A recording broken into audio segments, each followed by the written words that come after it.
There once was a ship that put to sea, and the name of that ship was the Billy O.T. The winds blew up her bow, dipped down, oh blow, my bully boys, blow. Ha! Soon may the wellerman come to bring us sugar and tea and rum. One day when the tonguing is done, we'll take our leave and go.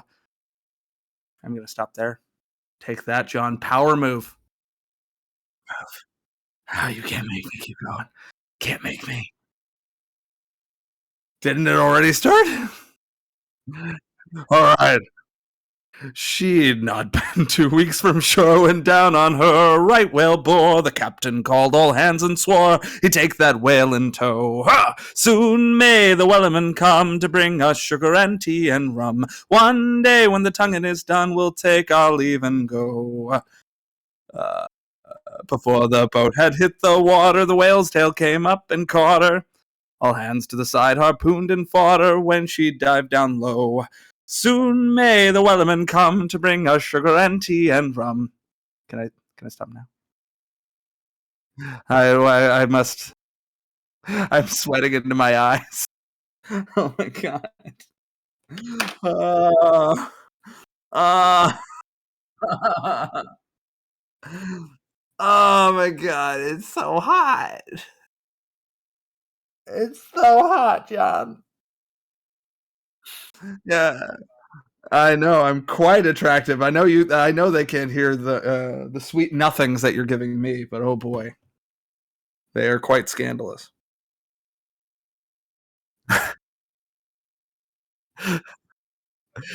All right. Oh, dang. So where was I? Let's just choose a different song, John. We'll choose a different song. We'll choose one that's out of my range. We'll do that. Yeah. Oh, Danny boy, the pipes are calling from glen to glen and down the mountain side. The summer's gone and all the flowers are dying. I can't hit that note at all. 'Tis you must go and I must bide. But come ye back when summer's in the meadow, and when the valley's hushed and white with snow. 'Tis I'll be here in sunshine or in shadow. Oh, Danny boy, I love you so.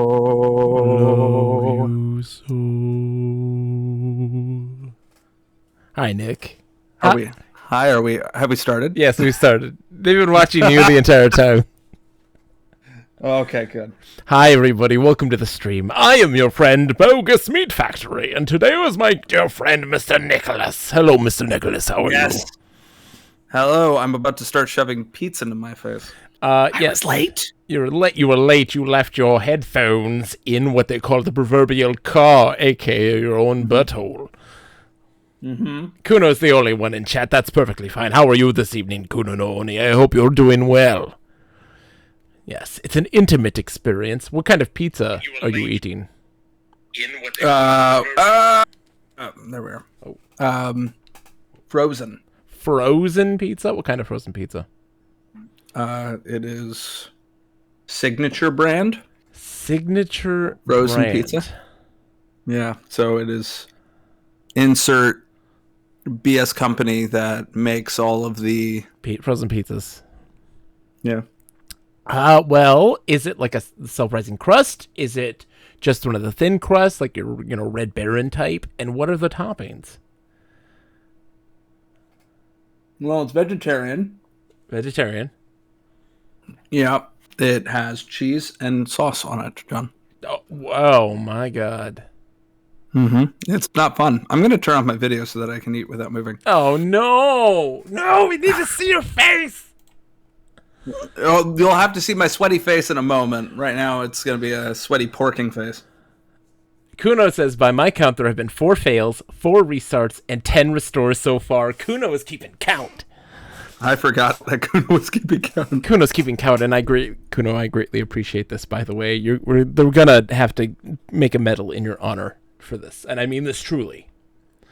Folks, we are playing Hitchhiker's Guide to the Galaxy, the Infocom Classic. We had to take a huge break. I had the flu. Nick had to sing because he was very late to the stream this evening.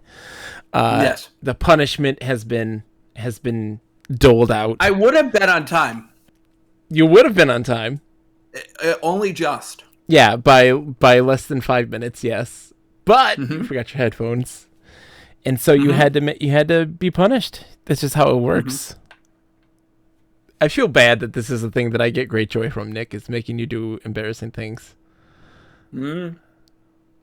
I'm just sad I didn't start with Danny Boy, because outside of the low notes, I feel like I can pull it off. You can do it, my dear friend. Oh, Danny Boy, the pipes are calling. Yeah, I can't sing, but that's okay. So where we left off in Hitchhikers, do you remember where we left off, Nick? We had just survived the Vogons and their horrible poetry. Yes. Earth has been destroyed. We got picked up by the Vogons. We were able to escape. Yeah. We're now on that quantum ship. Kuno says, making Nick sing is not a punishment unless you make him sing the Spice Girls. Nick is just a very self-conscious person, and so making him have to do anything outside of his comfort zone is very entertaining and enjoyable for me. I will pull down my pants and show my butthole, though. Do not do that on stream, though, please. Please. Are you sure? I'm doing 75% sure. I'm doing the stream from a hot tub. Oh, this is true. I mean, but the hot tub has to be inside. It can't be outside for some reason. Wait, is that really a thing? I didn't realize that. I don't know. The meta of that has changed. The hot tub streams aren't even a thing anymore. They've moved on to other weird things like licking into microphones. Does Nick not have AC? Nick, do you not have AC? I have a window unit. I have, but that window unit is in my bedroom. No, I have 2 window units not installed currently because, well, it's like now 60 degrees outside, but we can't seem to get the house to cool off for some godforsaken reason, and it's so hot in here. But yeah, it's like in the 60s right now. But it was one day 90, and then every day before and after was 60 degrees and like 71 degrees. Like, why have an air conditioner for that? It's weird. Yeah, it's. I saw the heat advisory. There was a heat advisory 2 days ago here. Yeah. And whenever they're like, it's going to be 90 degrees, you also have to factor in the fact that, there's a major giant heat sink out in front of the building known as the road. Yeah. And then there's a bunch of glass just pointing the sun at you. Tell me about it. So I'm like, well, this is as good a time as any to pull that bad boy out. The only thing that sucked was that we normally put the AC unit in the top of our closet. Yeah. Because it's a weirdly expansive closet. You've seen, I have an office in my closet. Yeah. It's insane. It is insane. You are insane. Yeah. I've got like a spare room. I have Trizboard up and loaded, but we haven't had to map yet in this game. I don't feel like we're going to. This might be the first time that we go mapless. Yeah, I don't think a map is ever going to be necessary. Somebody did say that it opens up after the Vogons. Yeah, I don't know, though. I don't know. We'll see. We'll see. Well, I have it ready just in case. Kuno asks, though, if you were coming out of the closet. Yes. I was never in the closet. Nick is just... I love that awkward silence, Nick. You had to really think about this one for a second. I'm just out and proud. It's true. I'm proud of you, Nick. What are closets, even? What are closets? Just merely rooms with doors. Tiny rooms with doors. Mm-hmm. Ooh. Oh, Mike wants an improv. Hi, Mike. How's it going, by the way? Let me get up my doc. Let me pull up my doc. 1 second. My Google Closet Doc. haiku. I can talk about Nick in the closet. Absolutely. Mm-hmm. Stuck in the closet. Oh, hold on. All right, Nick. All right. Tell me when I should mute so that I can really horf the food. Horf. It's time for a haiku.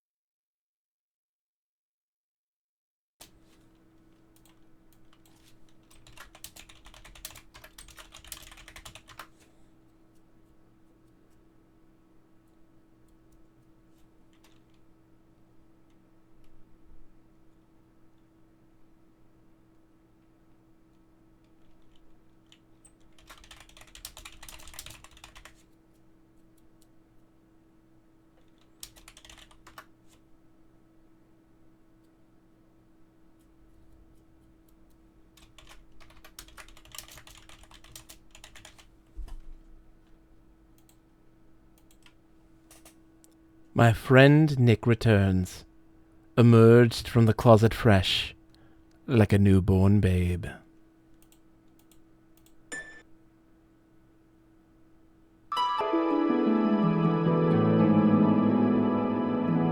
Now we just need to free R. Kelly so that he can sing that. We do not need to free R. Kelly. Let us keep him in prison, please. And thank you. Thank you, Mike, for that delightful thing. Hello, Sakura. How's it going? Welcome, everybody. We got an influx of people now. Everybody's ready to go. Nick, are you ready to go? How's that pizza? Did you horf it? It's been horfed. Properly horfed? Well, then get that camera back on. We need to see that beautiful visage. Observe my sweaty face. It is quite sweaty, but quite delicious. It's only going to get sweatier because I'm also about to drink. What are you drinking?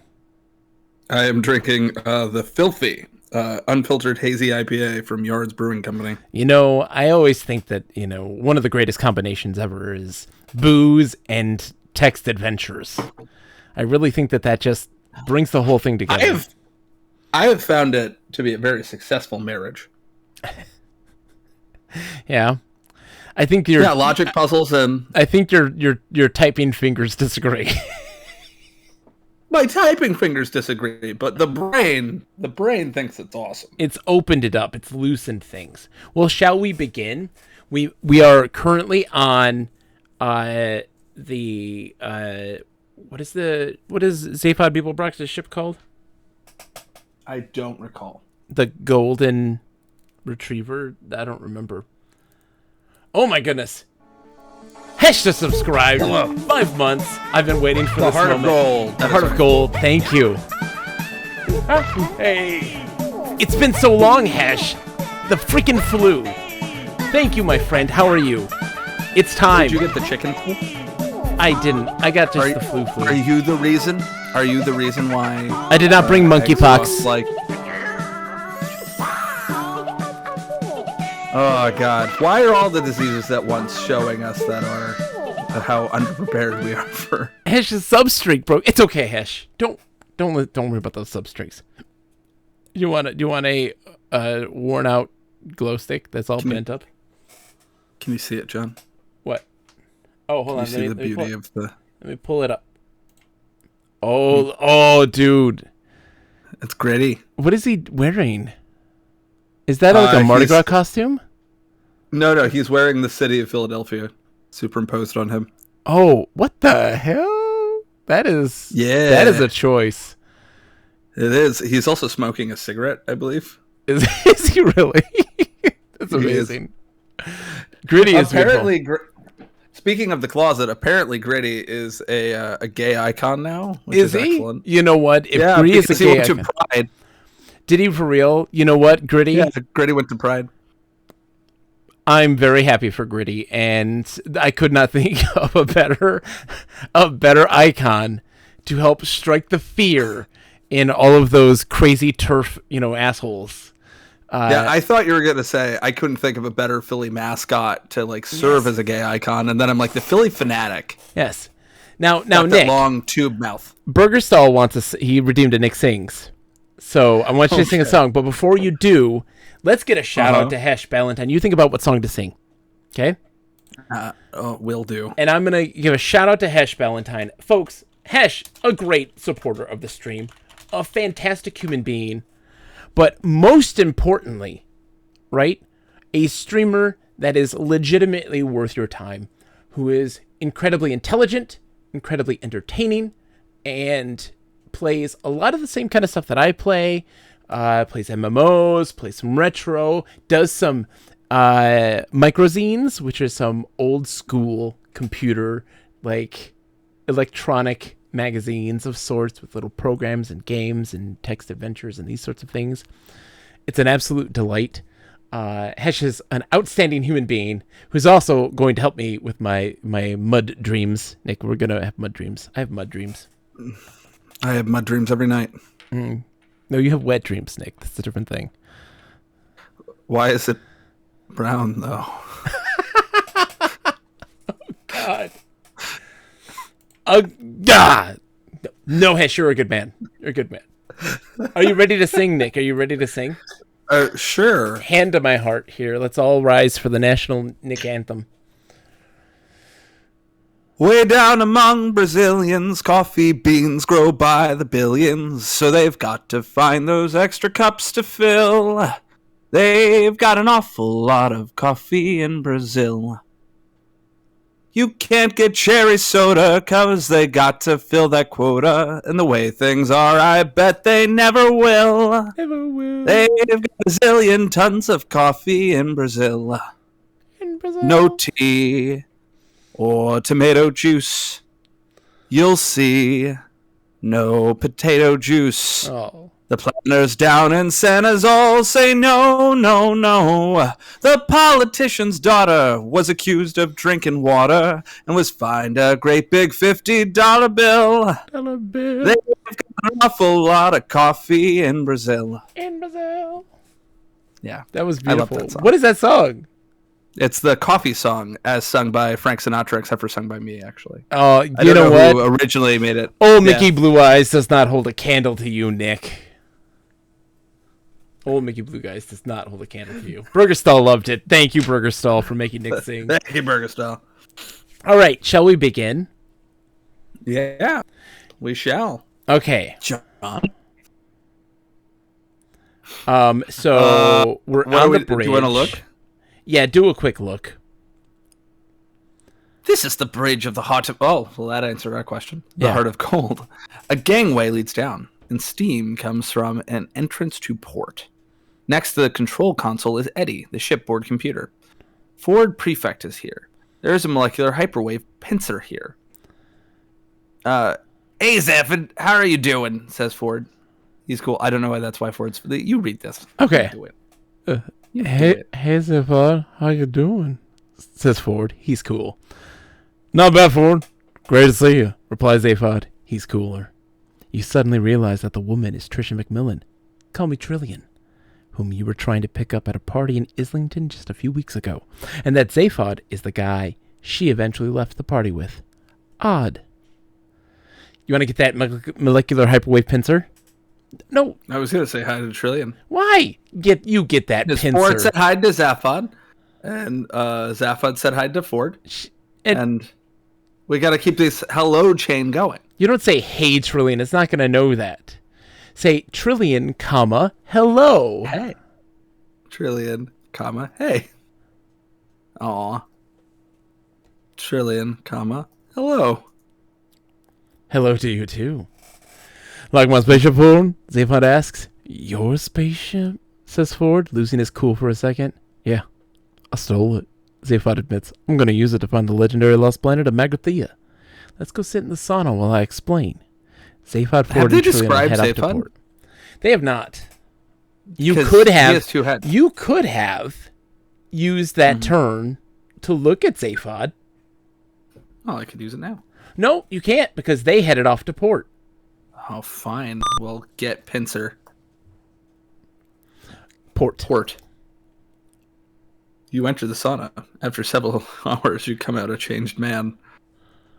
Okay. Interesting. Dirt Nub, how are you doing tonight, my friend? It's good to see you. How are you? Hello, Dirt Nap. Look. I must look. This is the bridge of the Heart of Gold. A gangway leads down, and steam comes from an entrance to port. Next to the control console is Eddie, the shipboard computer. There's a satchel here. There's a handbag here. What the hell? Mm-hmm. Okay, open handbag? Open handbag. Opening the handbag reveals a pair of tweezers. You feel a wave of depression sweep over you, and you turn to see that Marvin, the robot, has stalked miserably into the room. Get the tweezers. Get tweezers. Open satchel? Or is the satchel ours? That's Ford's, but you can open it and see what happens. You can't. It's not yours. It's Ford's and it's private. But the handbag isn't, of course. So go starboard. Okay, how about this? Aft. How did we consult the guide again? How do we consult the guide? Do you remember?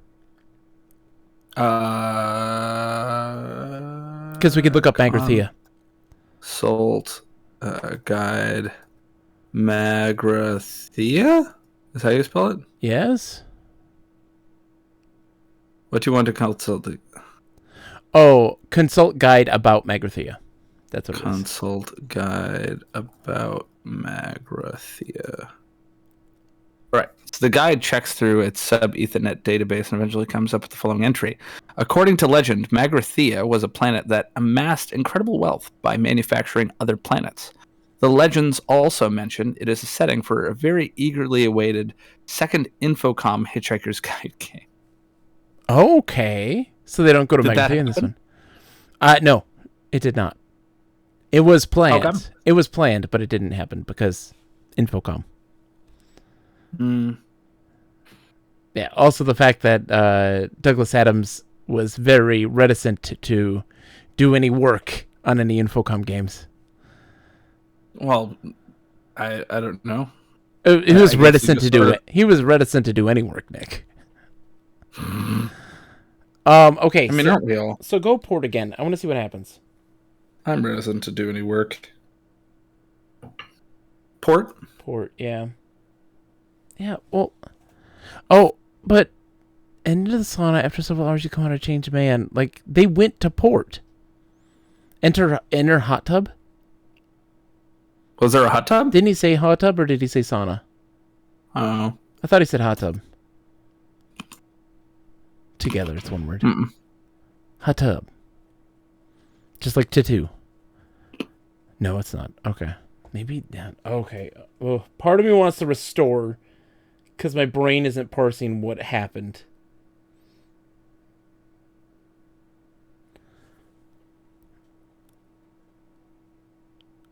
Okay, when you're trying to pick up at a party. Okay, so look at Zaphod. Mike says Douglas Adams famously liked being an author, but hated sitting down and writing. Mike, I very much relate to him. Even though I enjoy the act of writing, it is impossible for me to sit down and write. Zaphod has two heads, is all it says. Yeah, follow. Can you follow Ford? Like follow Ford?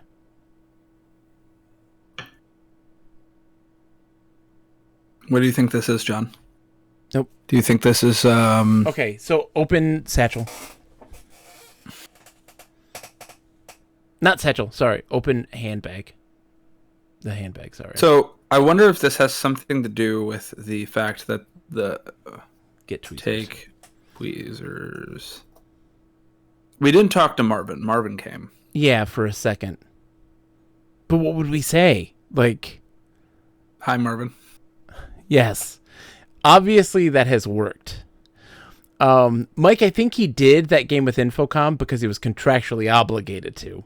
I think that he had I think what happened there with, was it Bureaucracy? Was the one he did? Greet Marvin. Marvin, hello. Yeah, it's just a pre-made thing. You could have followed Oh, that's right. Okay, good. This is one end of the short corridor that continues aft along the main deck of the Heart of Gold. Doorways lead to fore and port. In addition, a gangway leads upward. Marvin, the paranoid android, is here. Paranoid? I don't remember him being paranoid. Just depressed. Yeah. Hold on. Let me.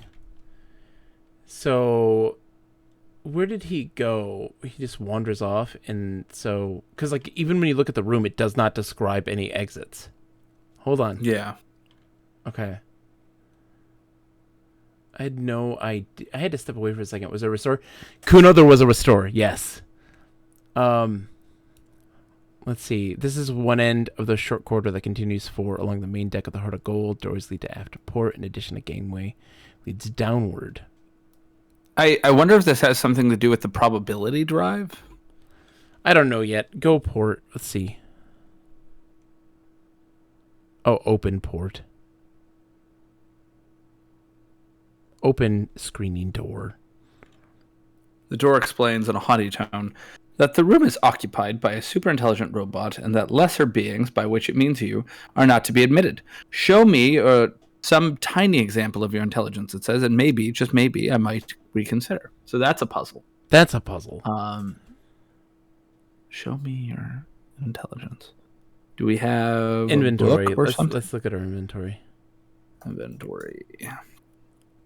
What? Did I misspell it? Nope. Okay. Okay. Paratweezers, molecular hyperweave pincer. We haven't even looked at what that does. An atomic vector plotter. Babblefish in our ear. A thing your aunt gave you, which you don't know what it is. The Hitchhiker's Guide. An electronic sub-ether signaling device. That's the hitchhiking device. Flathead screwdriver and a toothbrush. Where's our towel? I don't know. Did we leave it with the Vogons? We probably left it with the Vogons. That's not good. We always have to have our towel, Nick. Chad, is that a soft lock? You have half of what the door wants to see already. Let's look at let's take a second. Hold on. Let's take a look and take a look at the molecular hyperweave pincer. Yeah, you need your towel. It's hanging on the Vogon ship.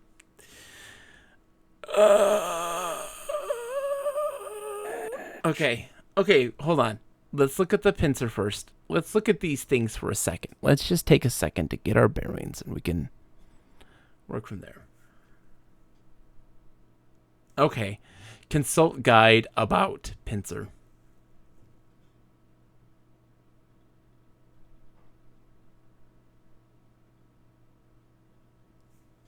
The guy checks through.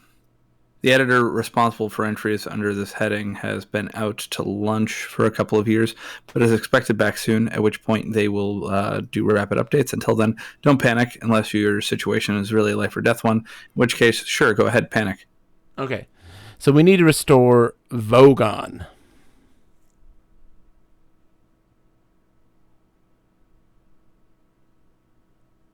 Oh, it's not Vogons. Shoot. Yeah, quit. And we'll take a look. Yes. DIR. Oh, you didn't affirm. You have to hit Y. Sorry. Quit. Enter. Y. Now DIR. There we go. It's Vogons. It's Vogons that had the whole thing. Yeah. Okay. So, Hitchhiker.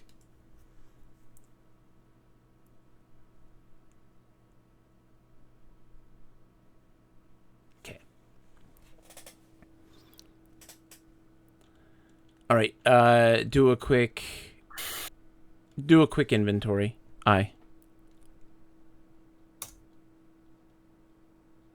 So we have no T and electron. And we also don't have the junk mail. So this is not we need to restart and just go from the beginning. We need to restart? Yeah, restart. Do you not think that there's a save we can find that has it? I think we can do this a lot quicker if we just don't do that. All right. Yeah, here we I go don't again. wanna do this. Here we go again. All right. Okay. Turn on light. Where's my note crayon? All right. So what did we need from this? The toothbrush, the flathead screwdriver. We need to take the medicine though. We need to look in the pocket of our. Right. So where's the dressing gown? Put on gown. Get gown. Take gown. God, get up. Get gown. Open or look in pocket. Pocket. Open pocket. Oh, we have to wear the gown. Oh, wear gown. How's it going, Dwarven Dad? It's good to see you, my friend. Look in pocket. Get analgesic. Get analgesic. Swallow the Okay, tablet. cool. Great. Get screwdriver and take all. Sure. Cool. Okay, toothbrush. Okay. We got the toothbrush and the flathead. All right. So south, yeah. Okay. Get junk mail. So get mail. Okay. All right. And south. All right. Lie down. Lie down in front of bulldozer. Okay, cool. And now, save. Here we go again. Something, I don't know. Here we go again on our own. I just put Starting junk mail over. so that we know that we have junk mail. Okay, yes, junk mail. Thank you. All right, so now we wait. So wait. There's a bulldozer. Yep. Prosser yelling to warn that you will be killed. Moments later, friend Ford arrives. He hardly seems to notice your predicament, but keeps glancing nervously at the sky. Says, "Hello, Arthur." Takes a towel from his battered satchel and offers it to you. We have to wait still, I think, right? We don't take the towel yet. Yeah. No, we get the towel. Get towel? Take the towel. Take towel. Then, nice knowing you got to go now. Okay, nope, we wait still. Nope. So, restore. We need to restore? Yeah. Wait. And wait. And wait. The Wait, are joys we in of front of waiting. the house or are we lying down? We're already laying We're down. lying. Yeah. Wait, once more? No, moments later, your friend. Yeah, he arrives. Takes the towel out. Don't take the towel. Wait. Wait again. There it is. Form seems oblivious to your trouble, so you ask, Ford, what about my home? He looks startled and guilty. He starts to say something and stops. He starts to say something else and stops. Suddenly, he seems to see the bulldozer for the first time. Stops starting to say things and starts. He seems to come to a momentous decision, says he has something of earth-shattering importance to tell you, and stresses the importance of a quick drink of the horse and groom. Pointing toward Prosser, you exclaim, but that man wants to knock my house down. Ford goes off for a quiet word with Prosser. From where you're lying, you cannot hear what's happening, although they seem deeply engrossed in conversation. Now we wait again. Ford and Prosser stop talking. Prosser. Oh, sorry, go ahead. Go ahead. You can, There you go. Nick. You read. Ford and Prosser stop talking and approach you. Ford says that Prosser has agreed to lie in your place so that the two of you can go off to the pub. Reluctantly, Prosser steps forward and lies down in front of the bulldozer. You stand up. Get towel. Get towel. I don't remember him actually saying that before. I do. I remember this. I remember it in the book. Yeah. Follow Ford. Follow Ford. Okay, now follow Ford. Follow Ford. If only this worked like an EverQuest. I know, right? Follow Ford. Enter pub. Cool. Ford buys lots of beer and offers half to you. Muscle relaxing, he says, impenetrably. So we have to drink the beer 3 times, I think? Beer. Yeah. Jam. Beer jam with junk mail. Mm-hmm. Okay, so drink beer. Drink. Beer. It's very good beer. Brewed by a small local company, you particularly like its flavor, which is why you woke up feeling so wretched this morning. You were at somebody's birthday party here in the pub last night. You begin to relax and enjoy yourself. So when Ford mentions that he's from a small planet in the vicinity of Beetlejuice, not from Guildford, as he usually claims, you take it in your stride and say, "Oh yes, which part?" And you drink beer more. It is really very pleasant stuff with a very good dry, nutty flavor, some light froth on top, and a deep color. It is at exactly room temperature.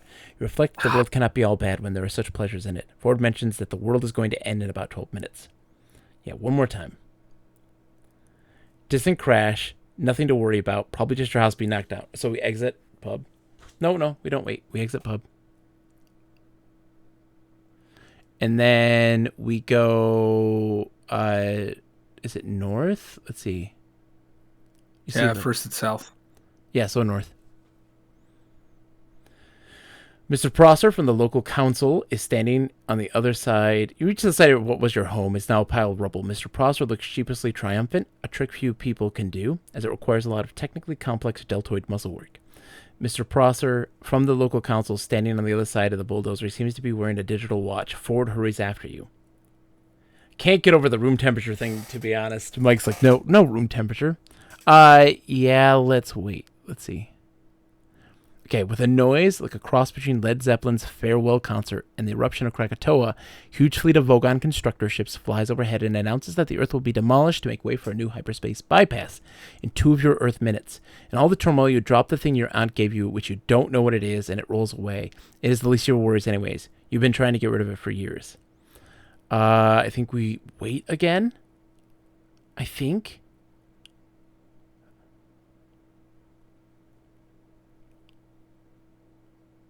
Okay, that's fine. That should be, yeah. Okay. Yeah, okay. I think just you have wait. it. Actually. Just wait. It always pops up like you always get it. The vast yellow ships thunder across the sky, spreading waves of terror and panic in their wake. The voice of the Vogon captain slams across the country, insisting that the planning charts and demolition orders have been available at the local planning office in Alpha Centauri for 50 years, and it's too late to start making a fuss about it now. Throughout the noise, Ford is shouting at you. He removes a small black device from his satchel, but accidentally drops it at your feet. Pick up device, yeah. Fierce gales whip across the land, and thunder bangs continuously through the air in the wake of the giant ships. Ford fights to reach you, but the wind is too fierce. Further announcements from the Vogon captain make it clear demolition will begin in just a few seconds. So there's a button on the device, right? Was it green? I think it was green. Okay. Do that. Lights swirl sickeningly around your head, the ground arches away beneath your feet, and every atom of your being is scrambled, an experience you're probably going to have to get used to. You are in the dark. That's right. Remember this? Yeah, so you can't hear anything, see anything, smell anything, feel anything, or taste anything, and do not even know where you are. So which sense is okay? Right now, none. We have to wait a second. Hear. No, wait. Hear, see, smell, feel. There's nothing you can taste, nothing you can see, nothing you can hear, nothing you can feel, nothing you can smell.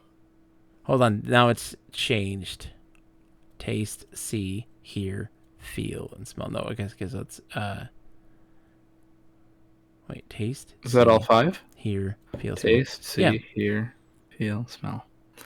We have to wait. I'm assuming again. spatial awareness doesn't. Yeah. Hear, see, smell, feel, taste. All right. Okay. Taste, nothing.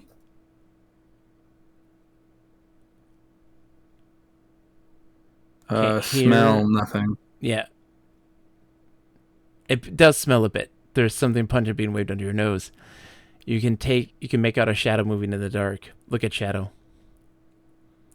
Look at a shadow. Okay, hold on. I gotta get some water, Nick. I'll also run and get some.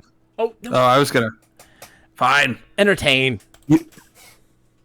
This is a squalid room filled with grubby mattresses, unwashed cups, and unidentifiable bits of smelly alien underwear. A door lies to port, and an airlock lies to starboard. In the corner is a glass case with a switch and a keyboard. It looks like the glass case contains an atomic vector plotter. Along one wall is a tall dispensing machine. Ford removes the bottle of Santrag Santraginian mineral water, which he's been waving around under your nose. He tells you that you are aboard a Vogon spaceship and gives you some peanuts. Eat peanuts. You feel stronger as the peanuts replace some of the protein you lost in the matter transference beam. So we're going to save here. Vogon JM. Okay. So we're going to look.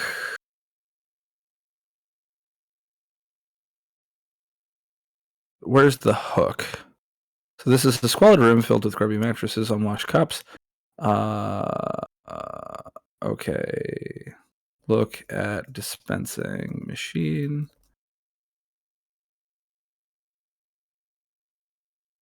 It says Babelfish in large dark letters. Anything dispensed would probably come out the slot.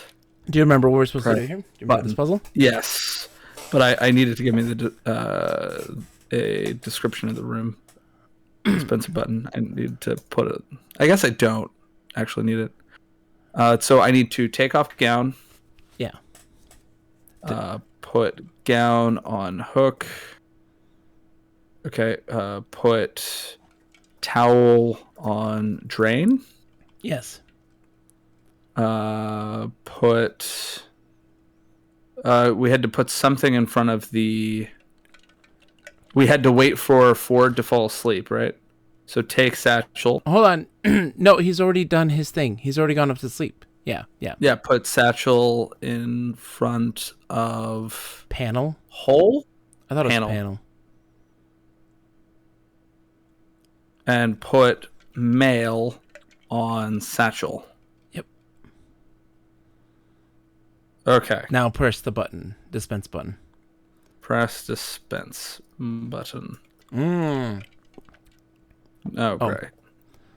Push. Press. What was the button? It wasn't dispense. Push button. Putain. Dispenser. Dispenser button. Okay, game. So a single babelfish shoots out of the slot. It sails across the room and hits the dressing gown. The fish slides down the sleeve of the gown and falls to the floor, landing on the towel. A split second later, a tiny cleaning robot whizzes across the floor, grabs the fish, and continues its breakneck pace toward a tiny robot panel at the base of the wall. The robot plows into the satchel, sending the babelfish flying through the air in a graceful arc surrounded by a cloud of junk mail. Another robot flies in and begins madly collecting the cluttered plume of mail. The babelfish continues its flight, landing with a loud squish in your ear. Okay. Take all. Save. Vogon. Babel. I love that you are having some sensible save game names. Okay, I'm going to save over Vogon JM. Okay. Take all. Okay, then I'm going to save Vogon... towel. I don't know if Vogon Tau. Vogtown. Because what is, I think the maximum is actually 6. Hey, Nick, I'm going to take you to Vogtown. Is that wrong? I'm going to take you to Vogtown. Let's Vog. You and me. Let's do Vogville. Vogville. That's it. Make it Vogville. Well, we're about to endure some Vogville. All right. Let's look at the because we have some time right now. Mm-hmm. Oh, did we get the guide? We have. Well, let's enter inventory right now. Inventory check. Inventory. Gown, fluff, towel, satchel, babelfish. Got the guide. Okay. So let's look at the device. The display case. What's the case? What is it? That has the code that kicks us out into space. Okay. So the last case is closed. So open case. Because remember how, yeah. Oh, so an announcement is coming over the ships. It won't budge. Why can't we open it? What's the switch? Flip the switch. Flip switch. To open the case, type in the second word from the second verse. That's what we needed to remember. Second word, second verse. Because we're going to get picked up in a second and have to listen to the poetry. Right. An incorrect input will cause the case to explode.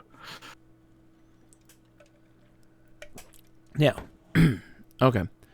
So guards burst in and grab you and Ford, who comes slowly awake. They drag you down the corridor to a large cabin where they strap you into large menacing chairs. This is the cabin of the Vogon captain. You and Ford are strapped into poetry appreciation chairs. The captain is indescribably hideous, indescribably blubbery, and indescribably mid to dark green. He's holding samples of his favorite poetry. Listen to poetry? If he's going to read his poetry, mutters Ford, sweating profusely, just pray he softens us up with some cudgels first. I can do the Vogon captain. Do the Vogon captain, Nick. Hello, Hitchhiker. Begins the Vogon captain. I've decided to read you verse of my esteemed poetry. I would love to hear this. Oh, freddled grunt Bugley, thy nacturations are to me as plurtled gabble-blotchets on a lurgid bee. We're still in verse 1, I believe. Yes. Group, I implore thee, my fruiting turling dromes. I think we have to clap at some point. Clap? I think it was appreciate music. Oh my goodness, we're getting a raid. Sakana Cow, Jordy, welcome, both of you, my friends. Shout out to Sakana Cow. Shout out to Jordy. Hold on, what were you guys playing? Enjoy. Poetry. We got a double raid.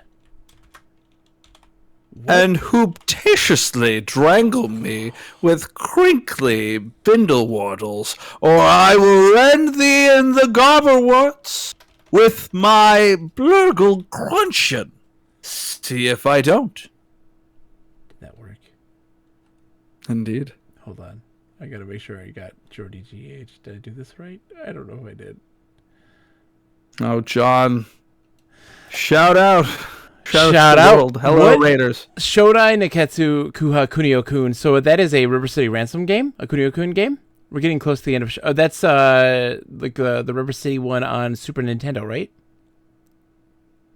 Is that... The beard is indeed real. Oh, Nick's beard? That is a real beard. Oh, yeah. Nick, get in front of the camera. Get in front of the camera. Shut up. It's the worst River City Ransom game, yeah.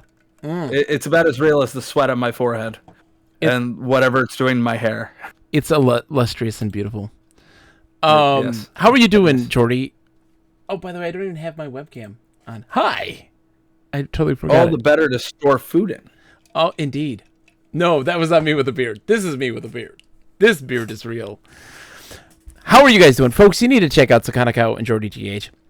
They've been doing a lot of co-op stuff. I mean, they beat Battletoads online co-op with each other, which is an absolute sight to behold.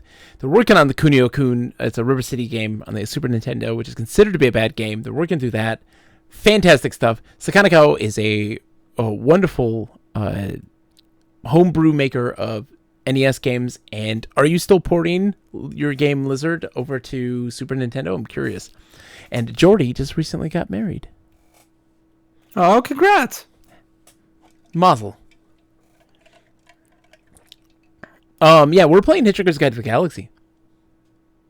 Having a good old time. Grand old time. The Did grandest. not have to restart the whole thing because we realized we didn't have our towel. Yeah, we had to restart because we forgot our towel. Oh, sorry. So we enjoyed the poetry. We're listening to Vogon poetry. It was a delight. It was quite nice. It did not make me want to die at all. You realize, Nick, that although the Vogon poetry is indeed astoundingly bad, worse things happen at sea, and in fact at school. With an effort for which Hercules himself would have patted you on the back, you grit your teeth and enjoy the stuff. Indeed. You look like you enjoyed my poem. I think, yes. I think I'll read the next verse also. So what was it? It was second verse, second word? Second word, second verse, yeah. Mm-hmm. Second verse, same as the first. So we wait. Wait. Bleem, miserable venture. Bleem forever, Nick, mestinglicious under you are frapped. Nick, you are Am I too loud? Loud. Yeah. I have a question. I have No. a question for you, Nick. This is a very important question. No. When you get loud, do you move Yes. your head closer to the microphone? I'm curious. No, I'm just here. My voice is just loud, John. You are just loud. You gotta I'm just a loud boy. step back. You should just like scroll me all the way down I know. to a whisper. No, because you're still then are crackly, and we don't want crackly. You're still like to you're peek. still peeking on me. I like to peek. I like to give a little peek. I have a question for Sakanakawa and Jordy. Have you guys ever played Hitchhiker's Guide to the Galaxy, the Infocom text adventure? So the word is miserable. Sakanakawa moves away from the microphone to breathe, chocolate rain style. Chocolate rain. Oh, there we go. There we go. Hold on. Are we gonna force me to sing Chocolate Rain? Nick, I request that you sing Chocolate Rain. That is out of my range. That's too deep. What? Okay, then. You want me to sing Chocolate Rain? Well, I have to look up the lyrics because I It's don't. not that remember. hard. Okay. The tune is very simple. I mean, it's more. You can do this. Tezonde. You can do this. I believe in you. Can you hum to me the melody? Boom, boom, boom. A boom, boom, boom, boom, boom, boom, boom, boom, boom, boom, boom. Mm-hmm. Boom, boom, boom, boom, boom, boom, boom, boom, boom, boom, boom. A boom, boom, boom, boom, boom, boom, boom, boom, boom, boom, boom. A boom, boom, boom, Trying to boom, imagine boom, the boom, boom. Tezonde text adventure. That Please was tell me there is such a thing. Chocolate Rain. Chocolate rain. Some stay dry and others feel the pain. Chocolate rain. A baby born will die before the sin. Chocolate rain. The school books say it can't be here again. Chocolate rain. The prisons make you wonder where it went. Do you want me to keep going? I did not pay Let's go for. for a I while. did not pay for two stanzas, Nick. I was giving you what the Vogons give you, man. No. No. Keep going, Nick. Come on. Chocolate rain, build a tent and say the world is dry. Chocolate rain, zoom the camera out and see the lie. Chocolate rain, forecast to be failing yesterday. Chocolate rain, only in the past is what they say. Chocolate rain, raise your neighborhood insurance rates. Chocolate rain makes us happy living in a gate. Chocolate rain, history quickly crashing through your veins. Chocolate rain, using you all to fall back down again. Chocolate rain, it's a history long quickly song. crashing through your veins. Chocolate rain, as I'm using singing you it, to I fall don't back remember how we down made it again. entertaining. Chocolate rain, just has seldom better voice mentioned than me. on the radio. Chocolate rain, Rain. it's the fear your leaders call control. Chocolate rain, worse than swearing, worse than calling names. Chocolate rain, say it publicly and you're insane. Chocolate rain, no one wants to hear about it now. Chocolate rain, wish real hard it goes away somehow. Chocolate rain, makes the best of friends begin to fight. Chocolate rain, but did they know each other in the light? Chocolate rain, the same crime has a higher price to pay. Chocolate rain, the judge and jury swear it's not the face. Chocolate rain, history quickly crashing through your veins. Chocolate rain, using you to fall. But there's so much. There's so much. I know. It was like going. I'm either gonna keep singing the song or I'm going to arbitrarily stop. Chocolate rain, dirty secrets of the economy. Chocolate rain, turns that body into GDP. Chocolate rain, the bell curve blames the baby's DNA. Chocolate rain, but test scores are how much the parents make. Chocolate rain, Oh no. Flipping cars Mascot. in France the other night. Chocolate rain cleans the sewers out beneath Mumbai. Chocolate rain. Rain. Cross the world and back, it's all the same. Chocolate rain. Angels cry and shake their heads in shame. Chocolate rain lifts Indeed, the chocolate ark of paradise and sin. Chocolate rain. you Which moving part from the do mic to you breathe? think you're living in? Chocolate rain. Move. More Breathe. than march and more than passing law. Chocolate rain. Remake ref. how we got to where we are. Chocolate rain. History quickly crashing How are through we your still veins. doing this? Chocolate rain. Using you to fall back down again. Chocolate rain. History quickly crashing through your veins. Chocolate rain. Using you to fall back down again. Ba-da-da-da-dun. Yeah, so Mascot 16 pointed out that I did not move away from the mic to breathe, and that's because I just have bad mic etiquette. Welcome to the stream, by the way, Mascot16. It's good to have you. How are you today? Sakana Couch, you're 202 bits. Thank you, man. I can't believe I ate the whole thing. I can't believe I ate all of the things. Welcome, everyone. Welcome, one and all. Thank you, Sakana. That's far too kind. And thank you, Kunooni, for welcoming us back. It's good to be back. I've missed streaming so much. I was so sick. I was so sick. The flu was the worst. I would just like text John and be like, "Hello, are we gonna do?" And he's like, "No." No, I'm sick. I'm dying. And Nick the next day is like, "How are you feeling?" Nick, I'm dying. 103.6 degree fever, Nick. How do you think I feel? Get the fudge over it, sir. Sunday poetry to counteract Vogon poetry. That's the truth right there. All right, sorry. Bleem, you gotta do your poetry, Nick. Do your poetry. Bleem, miserable wankit. Bleem forever, mest English asunder frapped. I think miserable's the word. Did you say you had a question? I may have said I had a question and I may have forgotten. Oh, Mascot says, sorry, I missed your last stream. Mascot, do not you worry.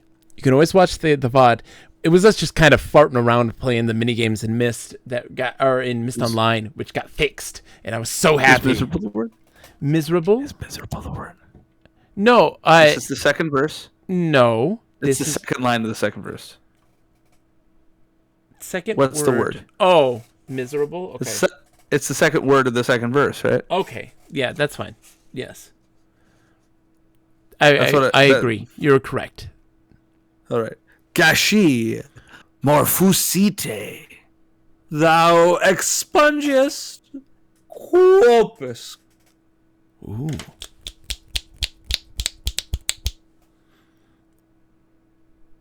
Ripping, this is Wimgnuts. Ooh. Oh, whis, moongrovenly, cormsips. That sounds like an off-brand of corn nuts. Cormsips. Cormsips.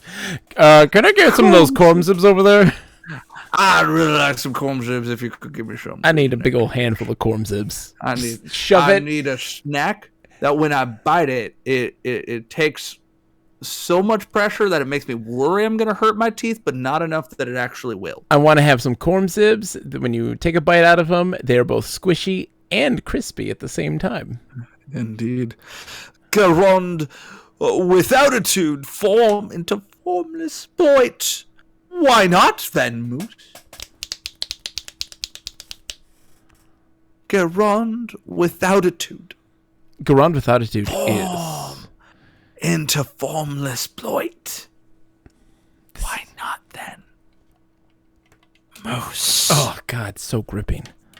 Et tu, Moose! Et tu, Moose?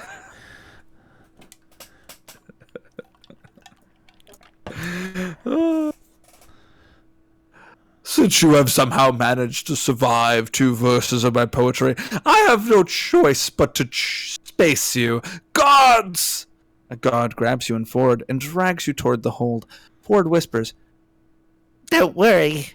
I'll think of something." This is your That's Ford my voice. Ford. Your Ford voice That's is my really Ford. great. Your Ford is a stoner. My Ford is the coolest. I'm channeling Mos Def. I'm going with the movie interpretation, which is a delightful interpretation. I enjoyed that one a lot. I'm channeling the coolest human being in the world. Yeah, I watched it with my wife recently. I'll think of something. That is the coolest person in the world. Oh, I'm so cool. So I am so cool. Go Froborg. Oh, Froborg, all the people love me. I'm wanted by all.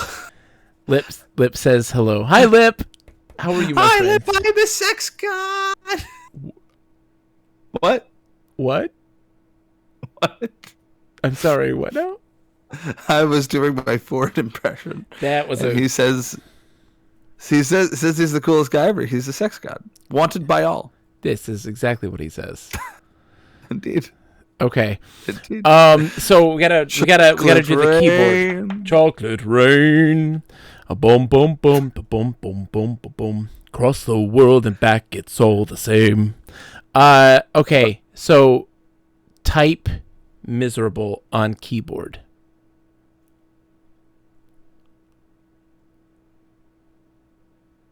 Okay. Type miserable? Type on keyboard? Just say type on keyboard. Yeah, there. Thank you. Keytow. All right. Sorry. Type on keyboard. Okay. You didn't specify what you wanted to type.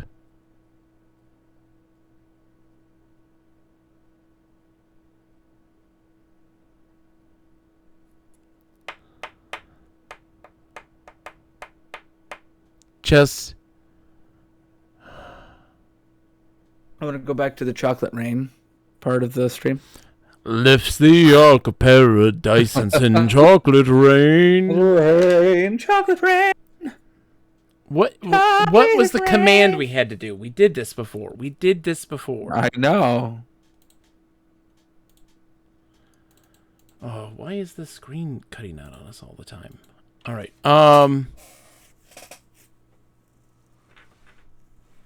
Miserable. Arg. Okay, so what do we got to type? Type on keyboard miserable. It says Mascot 16. Thank you. We did this before. We have previously successfully done this. Nope. Okay, hold on. I'm gonna look this up. Thank you. Wait, it's not cheating. We've done it. Yeah, we did it already. We just forgot the command. And I'm not looking up anything else.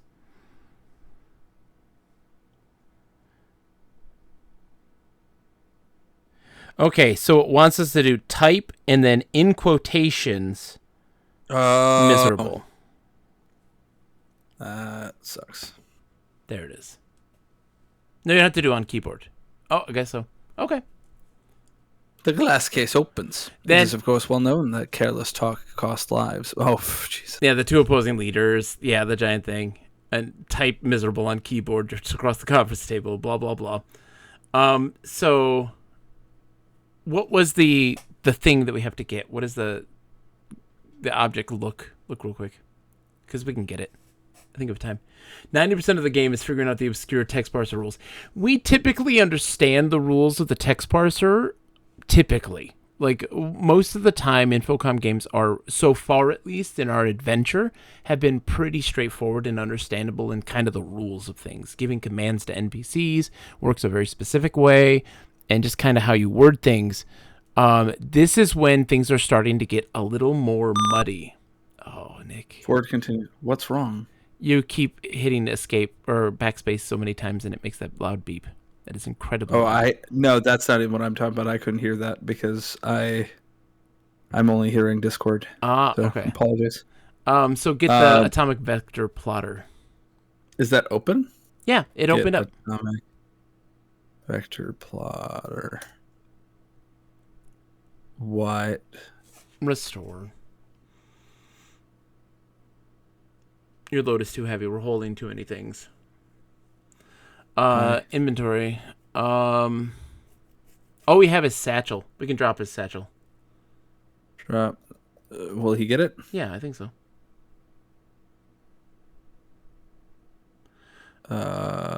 Did we type the thing? No, we didn't. So type in quotes miserable.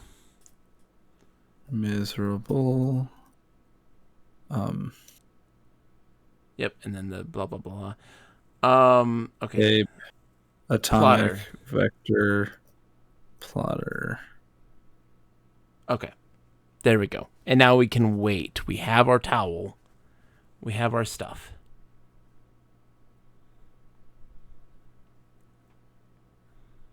Keto? Yeah, we can do keto again. That's fine. You ever been on a keto diet, Nick? No. No? Actually, a little.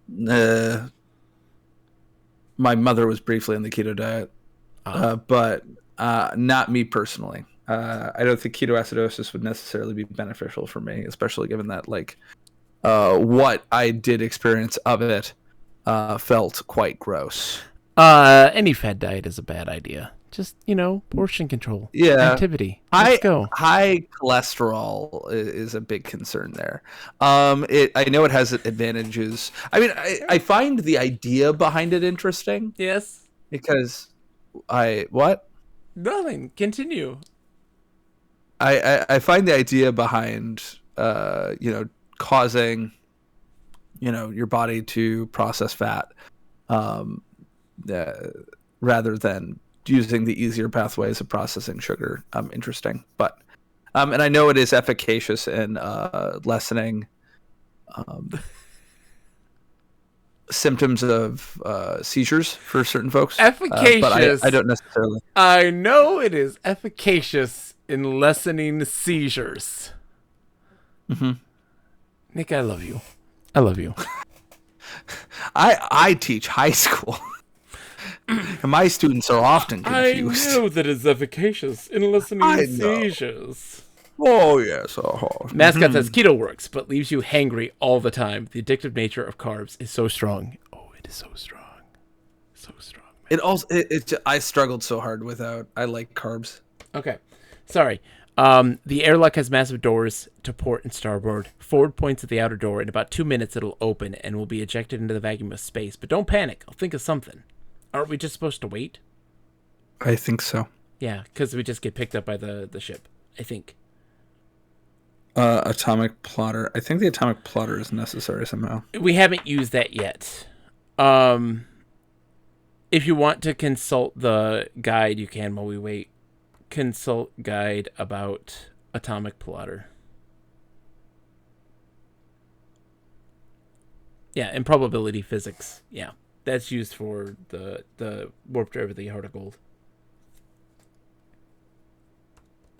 So, there it is. Ford's eyes light up. Do you still have the electronic sub-ether auto hitching through?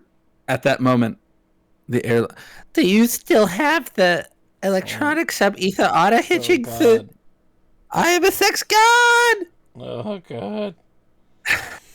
At that moment, the airlock door opens, and you and Ford. I should go into voice acting. Yes, I think that'd be great. Yes, and Ford. I think that you should get into voice acting. Indeed. Indeed, yes. Nicholas, you are indeed one fine specimen in the world of vocal training. Yes. I would like you to do your hunk voice. Okay. My name is Chad. Oh my God. Please stop. You make me write random words on a piece of paper. I have to blot out the pain. If Eminem is a rap god, I am a sex god. Okay. Very fast. Okay, let's continue. I just wrote the word get rain. I don't even know why. Okay, please help me. Your elbow may have struck some key on the Hitchhiker's Guide because it begins droning out an entry. Coincidentally enough, the entry on space. If you hyperventilate and then empty your lungs, you will last about 30 seconds in the vacuum of space. However, because space is so vastly, hugely, mind-bogglingly big, getting picked up by another ship within those 30 seconds is almost infinitely improbable. Footnote 9. Precisely 29 seconds later, you and Ford are scooped up by a passing ship. Gasping for air, you pass out. It hurts so much. I can agree that it hurts so much. My ears are actually bleeding, I think. And I think that many people in chat right now may have bleeding ears as well. If you are suffering from bleeding ears, you can contact Nick's lawyer and we'll get it all straightened out. It's all on him. I do. The Bogus Meat Factory and the Bogus Meat Factory subsidiaries do not condone the actions of some of the people who are showcased on this show this evening. Which parts? The sex god parts or the laughing? All of it. I love you, Nick. Look, because remember, we can't see anything. We're in the dark. Hi, kitty. If no lawyer is an excellent lawyer, then yes, best. My ears aren't bleeding. No, I get it. Yes. But not Indeed. necessarily true for all orifices. Nick is an excellent lawyer, I've heard. It's true. One of the best. Mm-hmm. One of the best. I didn't get my own reference. Best in the biz. Mm-hmm. Did you get the reference now, Nick? I did after I looked at it. I mean, not that it hasn't been like a year before since we've done an episode of the podcast, but you know. How's the book coming? I'm about 15 pages in. You gotta get that done, John. I have all of the time in the world. You've recovered. Yes, I'm gonna try my best. You can hear nothing, smell nothing, taste nothing, see nothing, feel nothing. You're not even certain who you are, so wait once again. Think nothing. Just wait. Okay. You can taste, see, hear, feel, smell. Taste nothing. There's nothing you can taste. Nothing you can see. Nothing you can feel. Nothing you can feel. Stand. I think you have to choose. You can smell nothing, taste nothing, see nothing, feel nothing. Okay, so smell, taste, see, and feel. Hear. Listen. It's listen. I did. You can listen. It's now. Listen? Yeah, hear is not there anymore. You hear the deep and distant hum of a star drive coming from far above. There's an exit to port. That is a lie. South.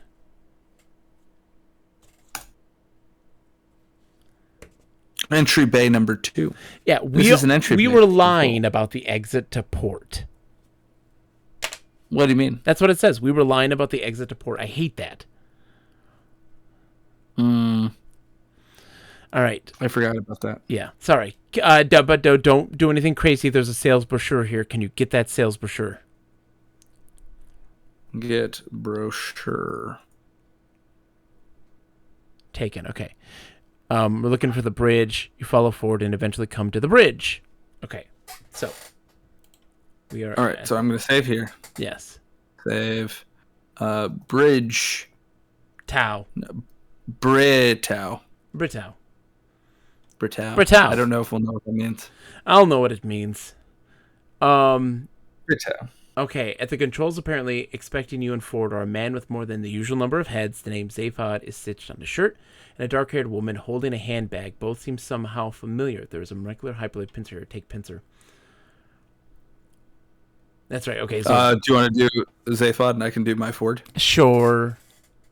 All right. Hey, Zaphod. How you doing? Says Ford. He's cool. Not bad, Ford. Great to see you. Replies Zaphod. He's cooler. I'm cooler. You suddenly realize that the woman is Trisha Macmillan. Call me Trillian. Whom you were to pick up at a party in Islington just a few weeks ago. And that Zaphod is the guy she eventually left the party with. Odd. Go. Trillian, Earth is destroyed. Trillian, Earth is destroyed. Okay. Sorry. Nope. Earth is gone. Trillian. Hi. No, don't waste the turn. Ah! Hello to you too. You read. Like my spaceship forward? Zaphod asks. Your spaceship?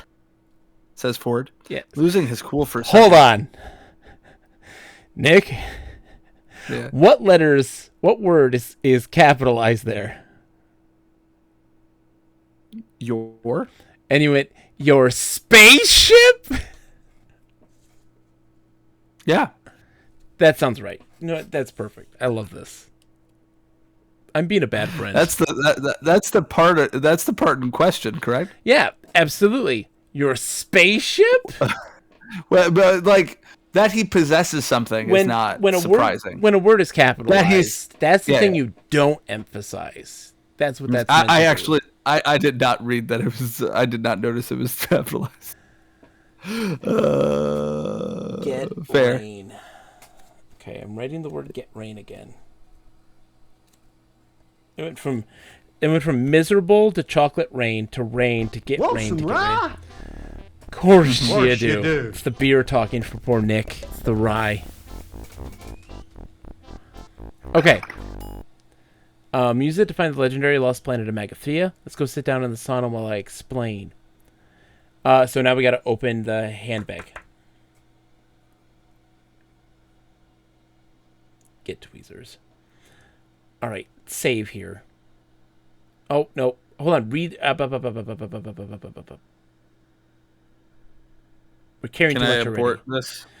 Just hit enter. It's fine. Read the pamphlet. Brochure.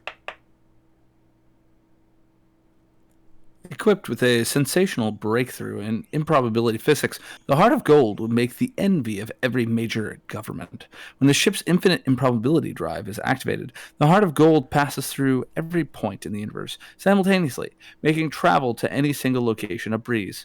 The sales brochure goes on to describe the ship's complement of serious cybernetics, corporation-designed robots and computers, all equipped with GPP, genuine people personalities. Okay, drop the brochure. I wonder if we need that to Get the tweezers. Seduce the robot. No. We're holding too much already. What's in our inventory? Drop fluff. No, because our gown is holding it. Put tweezers in gown. Put screwdriver and toothbrush. Yeah.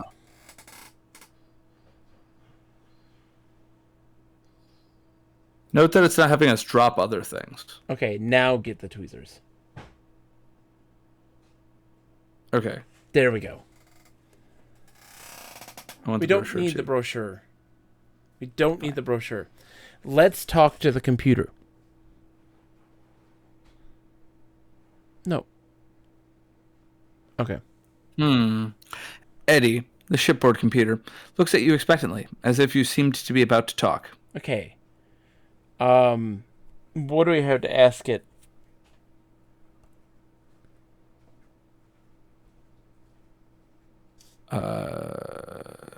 Eddie sighs deeply. I can't talk right now. Do you know how difficult it is to pilot a ship as complicated as this one? Eddie, do you need help?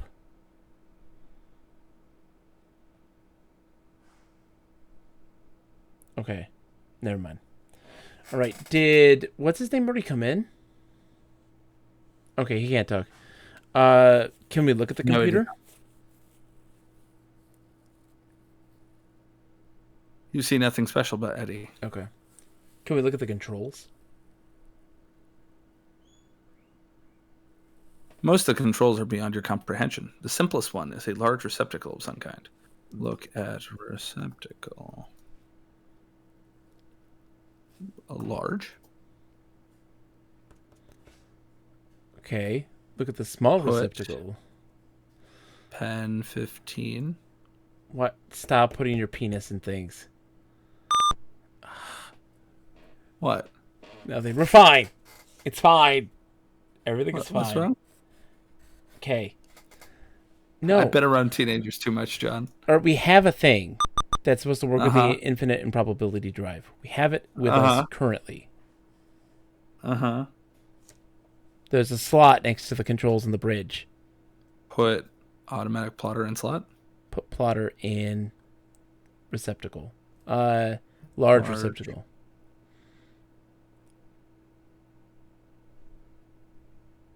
Cannot.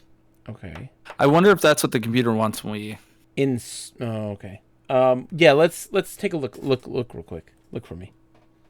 Look for me. This is the bridge of the heart of gold. That's... A gangway Wanna leads go down, port? so go... No. Port, it just takes us Down? back to the sauna, so down. This is one end of the short corridor. Hold on, I gotta make the map.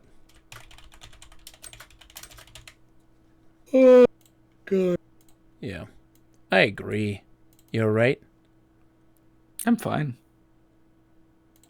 I am fine. Okay. So this is, one end of a short corridor that continues aft along the main deck of the Heart of Gold. Doorways lead to forward and port. In addition, a gangway leads upward. So let's go, open door. Open, let's see, I'd be like, which one? There is no door. Go forward then. Four Four. or forward? Four. Entry bay number 2. Look. This is where we think we came in. Yeah, so we have to go aft. And then port. Okay. A carton labeled Nutrimat computer interface is sitting here. Galley. Look at Nutrimat. The Nutrimat has a touch-sensitive pad, a dispensing slot, and a service panel, which is closed. It bears a small label, which reads, "Another fine product of Sirius Cybernetics Corporation." Can we... Look at small label. One of the things he's always trying to do is make tea. Read small. Yeah. It says another fine product. The label reads. Oh, sorry. Another fine product of the Sirius Look Cybernetics. at open panel. Oh. My ears. What happened? You keep hitting, holding down the backspace, and it makes this really loud beeping sound. I can't hear it, so I... Brokerstal's lurking. It's okay. Thank you so much.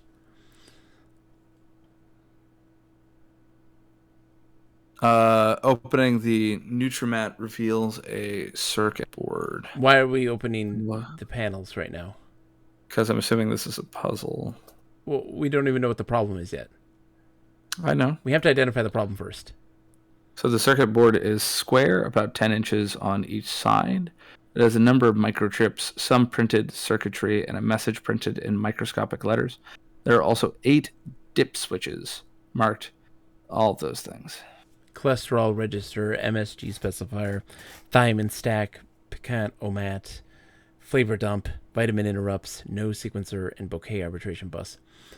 I think thiamine is something that is often added to processed foods because prior to World War II, there was a disease due to a thiamine deficiency called pellagra. Yes. That was, yeah. This is true. Can we look at the touchpad?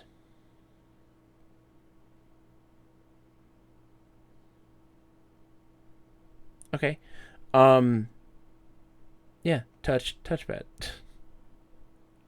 The Nutrimat makes an instant but highly detailed examination of your taste buds, a spectroscopic analysis of your metabolism, and sends tiny experimental signals down your neural pathways to see what you like. A cup full of advanced tea substitute appears in the dispensing slot. Zaphod Beeblebrox walks in and presses the touch-sensitive pad. The Nutrimat produces a huge, ice-cold, pan-galactic gargle blaster. Zaphod heads off toward the sauna, sipping loudly. Okay. Follow? You can follow Or take Zaphod, I tea. guess. But I was going to say just take the tea, because we can't go... Like, when we go into the sauna, it doesn't do anything. Why can't I do that? Look.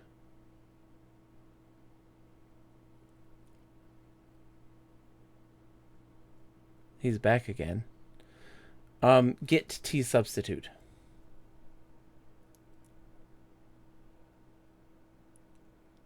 Okay. Drink tea substitute.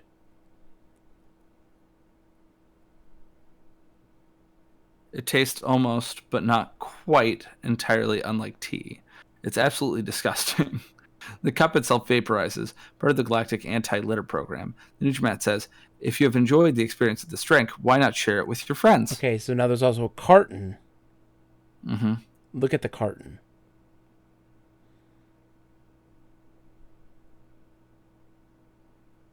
Open carton.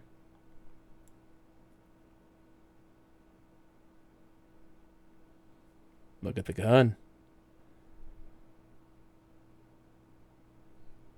The gun has a large label which reads Anti-Bug Bladder Beast Ray Gun. It bears a small label which reads Another Fine Product of the Serious Cybernetics. Okay, well that's important.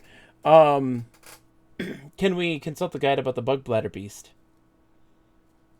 Consult guide about bug bladder beast. Ah, crap. Consult Basat. guide about bug bladder beast. All right.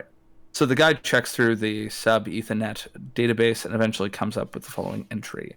The ravenous bug bladder beast of Troll is a mind-bogglingly stupid animal. It has almost no capacity for learning from experience and is therefore surprised by virtually everything that happens to it. Here's an example of how stupid it is. It thinks that if you can't see it, it can't see you. Its behavior would be quite endearing if it wasn't spoilt by this one thing.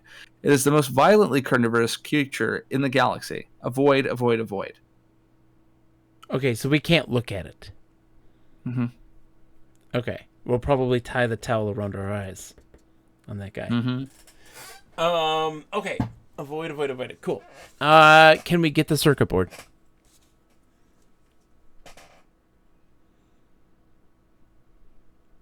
Load is too heavy. Theoretically. Theoretically, it's too heavy. Okay, so we don't really know why we need to get the circuit board yet. Mm-hmm. Okay, so let's go. Is our score worse than it was when we were here before? No, our score was like 40, I thought. Or was it 80? It was in the 80s. I thought it was 82. You might be right. Why is the score worse? I don't know. Go west. I don't care. Are we soft locked? No, not west. Look. I'm gonna be so mad We're not if we're soft somehow locked. We're not soft locked. or hard locked. So we went port, so go starboard.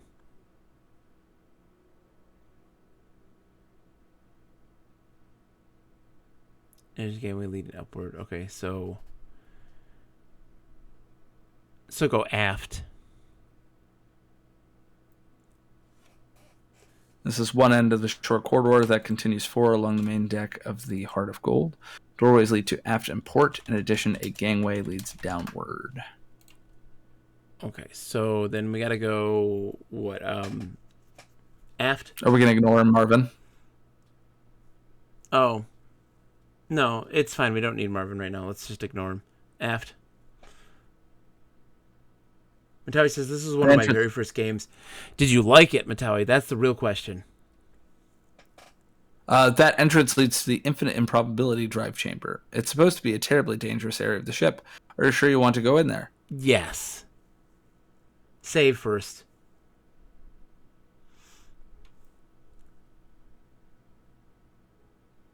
Certain death. Not that. Okay, so go aft again.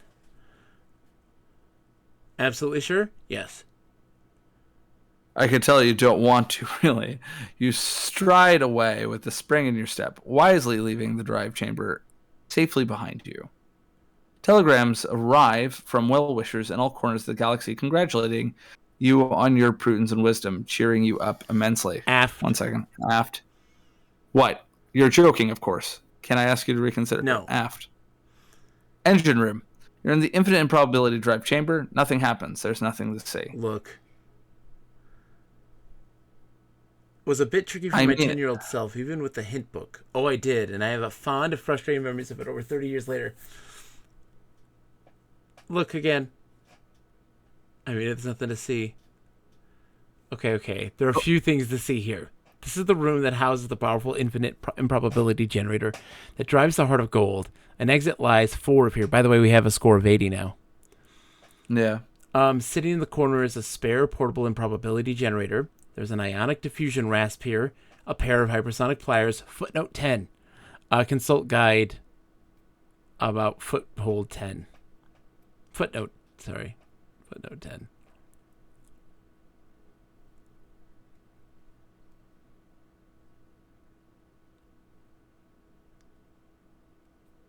The guide checks through the sub-Ethernet database.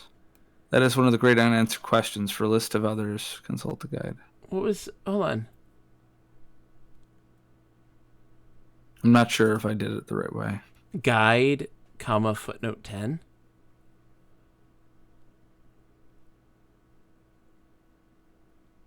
Okay, no, we can't talk to the guide. Okay. What is... Somebody's saying GG. Game over, GG. I don't think so. Why? Why all these other things then? I think that the game wants us to do this. I don't know. I think the game wants us to do this. We have so many things in our inventory. It's madness. Yeah, I'm wondering how much more stuff we can we put things in our ears? Can we pick up the stuff? Why would you put the tweezers in your ears? Hold on. Stop. If we could store the babblefish. No, it's in our... We gotta keep it... No, I guess so, yeah. Oh, chat lag. Never mind. So let's see. Put guide, plotter, tweezers in I see. gown. Yeah, we gotta put all this stuff in our gown.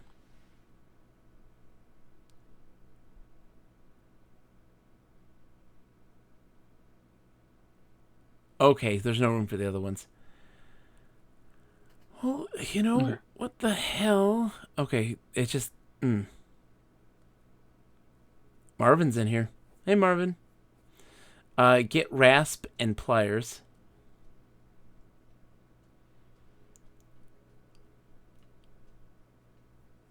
Okay, we're holding too much already. What do we need? Can we drop no tea?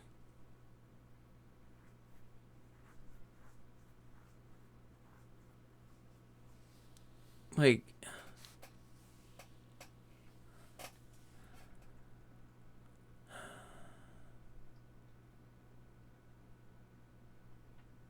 Because we need those things, right?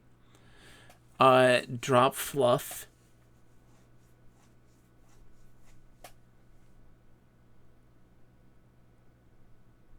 Drop no tea. It won't let you. Oh, it doesn't? Okay. Then put towel in gown.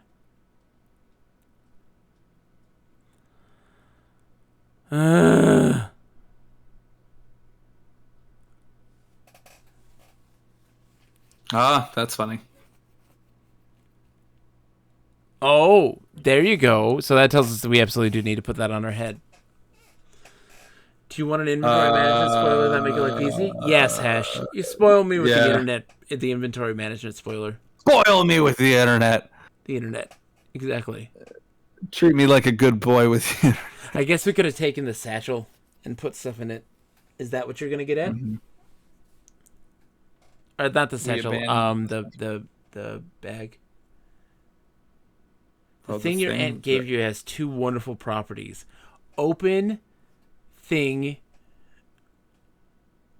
You don't have to get specific because it's gonna get weird about the thing. Throw it open. Look in thing. It's empty. Is it a storage then? It's a container. When you drop it, it'll always return to you next time you pass through the dark. Really? Yeah, put guide, towel, etc. Gun, yeah. In thing. Oh, jeez. Yeah. There. Okay, take all.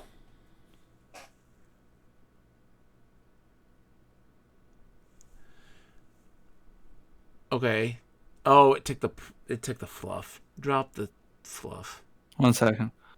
Put toothbrush, screwdriver, tweezer. No. Yeah. Tweezers. In thing. Okay, now take all. Oh, because those were in the pocket of the gown. So look at our inventory. Oh, this is... Oh, okay. Put pincer. No, those are already in the thing. Never mind, sorry. Don't put pincer in. Put plotter. Rasp. In gown.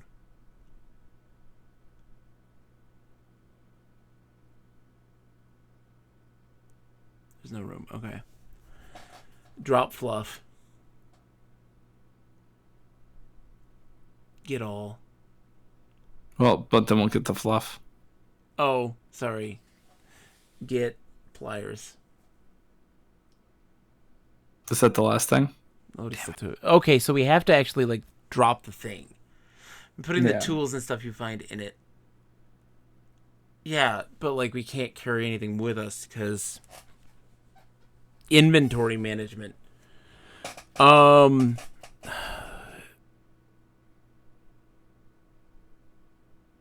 I guess just drop the thing.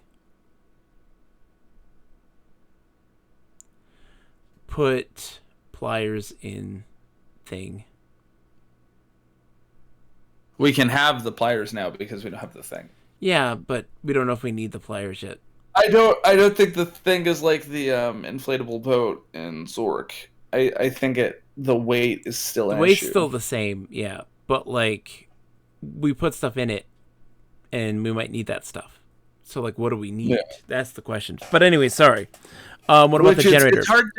It's hard to know. Get given... the portable improbability generator. Okay. Son of a bitch. Put it in the thing. Well, we can't until we have it. No, we That's don't. the thing. What? Put generator in thing. Yeah, you have Okay. to have it. You have to Look do at our that. inventory. Inventory management, the final boss. And we're not even halfway through the game.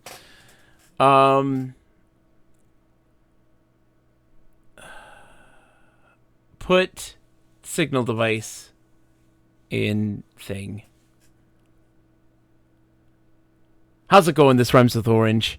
It's a pleasure. Hey, Nick. What rhymes with orange? Door hinge. Yes! You've been hanging around with me for far too long. Yep. I totally talk about, yeah.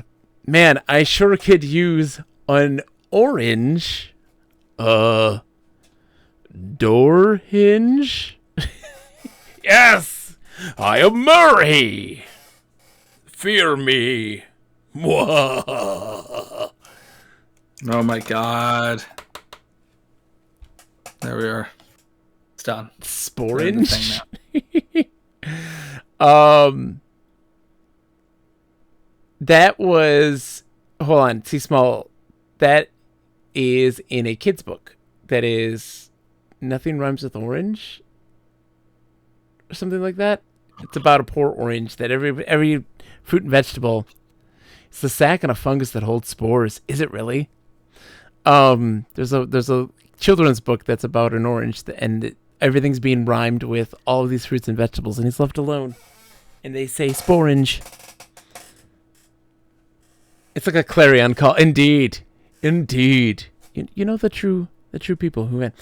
Have you played Hitchhiker's Guide to the Galaxy? Orange. I'm curious. And also, by the way, I very much appreciate that your username is also orange. Nick, I'm going to leave this for you to figure out. I don't want to. Can we get the generator yet? Put it in the thing. So I'm here. Saw you on the point and click Discord. Oh, my friend. So every Saturday we do text adventures, right? It's interactive story Saturdays. It used to be interactive fiction Fridays, but Not anymore. I teach and I get tired. You get tired and your brain stops working. We play Infocom games with my good friend Nick. I'll be right back. How many have we gone through? Let me look at the thing. You be right back. Is this 14 or 13? List of Infocom games. I think this is number 13. I think. Hold on. We beat Zork 1, 2, Deadline. We do this chronologically. Zork 1, Zork 2, Deadline, Zork 3, Starcross, Suspended, The Witness, Planetfall, Enchanter, Infidel, Sorcerer, Sea Stalker, Cutthroats. This is game number 14. We've beaten 13 games. And we do it chronologically because in your schedule has an owl. See, it's all meant to be. Thank you very much. Thank you very much. That's the death generator that was the production of that beautiful schedule. And thank you for seeing that, by the way. I greatly appreciate that. So we've gone through 13 Infocom games so far. We're on our 14th. We do them chronologically because one we've never played and beaten any of these games. The only one that I've ever done was A Mind Forever Voyaging, which was like Launch. one of my all-time favorites. But we do it because I want to see the progression of development and also to get introduced to the implementers and then see their style, how they grow, how they change. These sorts of things I think is incredibly important and interesting to kind of get into. I want to follow, but you've got 666 followers right now. Mark of the Beast! Somebody else ruined it so that they can follow. No, there are people in this world. This is no joke. Nick, have you ever gone through like a fast food drive-through and your total be 666 and the person in the window is like, I'm adding fries because we can't have that? I mean, there's some buildings that didn't have a 13th floor. Because it was unlucky. That's my turn, stranger. But I mean, then you'd still have a 13th floor. You just don't have one labeled a 13th floor, which is. Thank you for the follow. This rhymes with orange. You're now 667. No, there've been situations where I've been in the drive-through of a fast food place and a person, they're like, we're rising the total because I can't take money from you if the total's 666. Could you at least do it to my benefit? Like make it cheaper? Yeah. Why don't you just give me a discount, please? Instead. Because I'm not... This is ridiculous. A secret 13th floor is creepier than an actual 13th floor. This is true. Yeah. Yeah, when you're actually living on the 13th floor, but you think you're living on the 14th floor? Yes. This is the way. The 666 thing isn't even in the Bible. Spiritual warfare is a thing. That is a thing that bothers me very much. It is a keystone to certain people's belief systems. John and I wage it all the time. Okay. I gotta find my copy of He Came to Set the Captives Free and make that a channel point redemption. I really do. It's really an appropriate conversation. It is a book that is about spiritual warfare that I picked up when I worked at a Christian bookstore and was not a Christian at all. And it is the quote-unquote true story of the woman who married Satan. And it is the wildest book I've ever read in my life. Why would the first floor be on the second floor? Like, and there's ground floor. European. G for ground floor. So then G1, 2, 3. So anyways, sorry. It's one of the wildest. Because the Europeans are fancy like that. Demons, spiked penises, these sorts of things. C small, it's He Came to Set the Captives Free. There's a lot of spiked penises. It is an experience. Anyways, so cats. Let's continue our journey through. There are evolutionary reasons to have barbed penises. Yeah. So let's take a look. Preferably to scrub the semen of a competitor out of the vaginal canal and cervix. Well, the vaginal canal of. I don't think you're getting quite to the opening of the uterus. That would be ambitious. Great, Nick.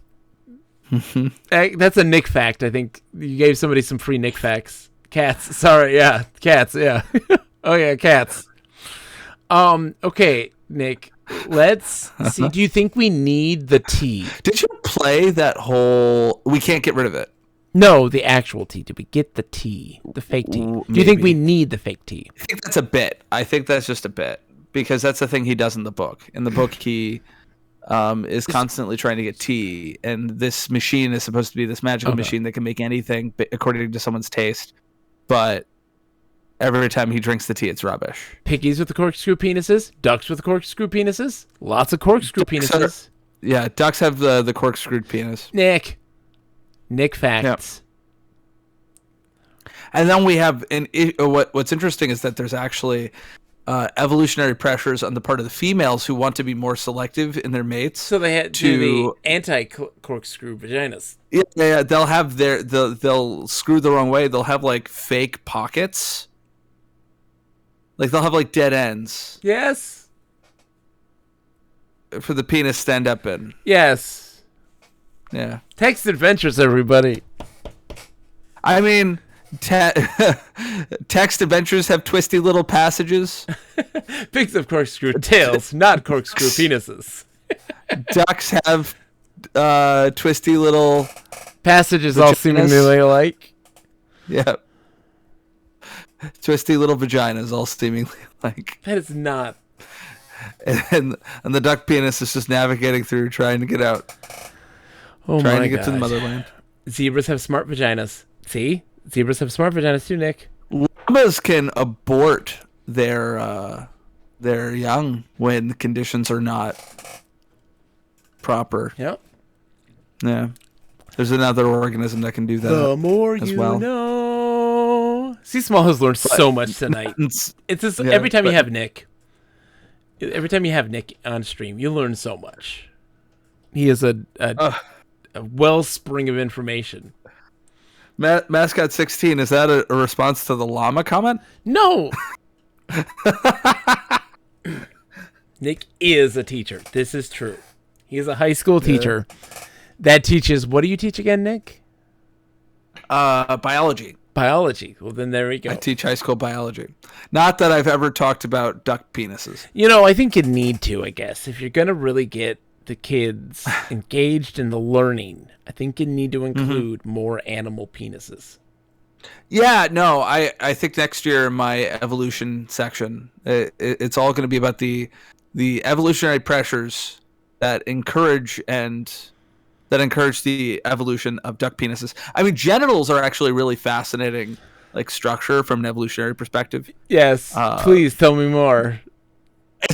Especially when you get into sort of the historiography of sort of evolutionary theory. Oh, yeah? Because Darwin was very sort of reticent to consider sex and sex competition as being a selective pressure, given that he was a Victorian man. He did acknowledge that it had some impact, but he never really acknowledged the full extent to which how important sex is in evolution. Yeah. Oh, yeah.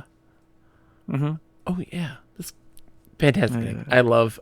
By the way, I also want to notate, Nick, how much I very much love your camera placement.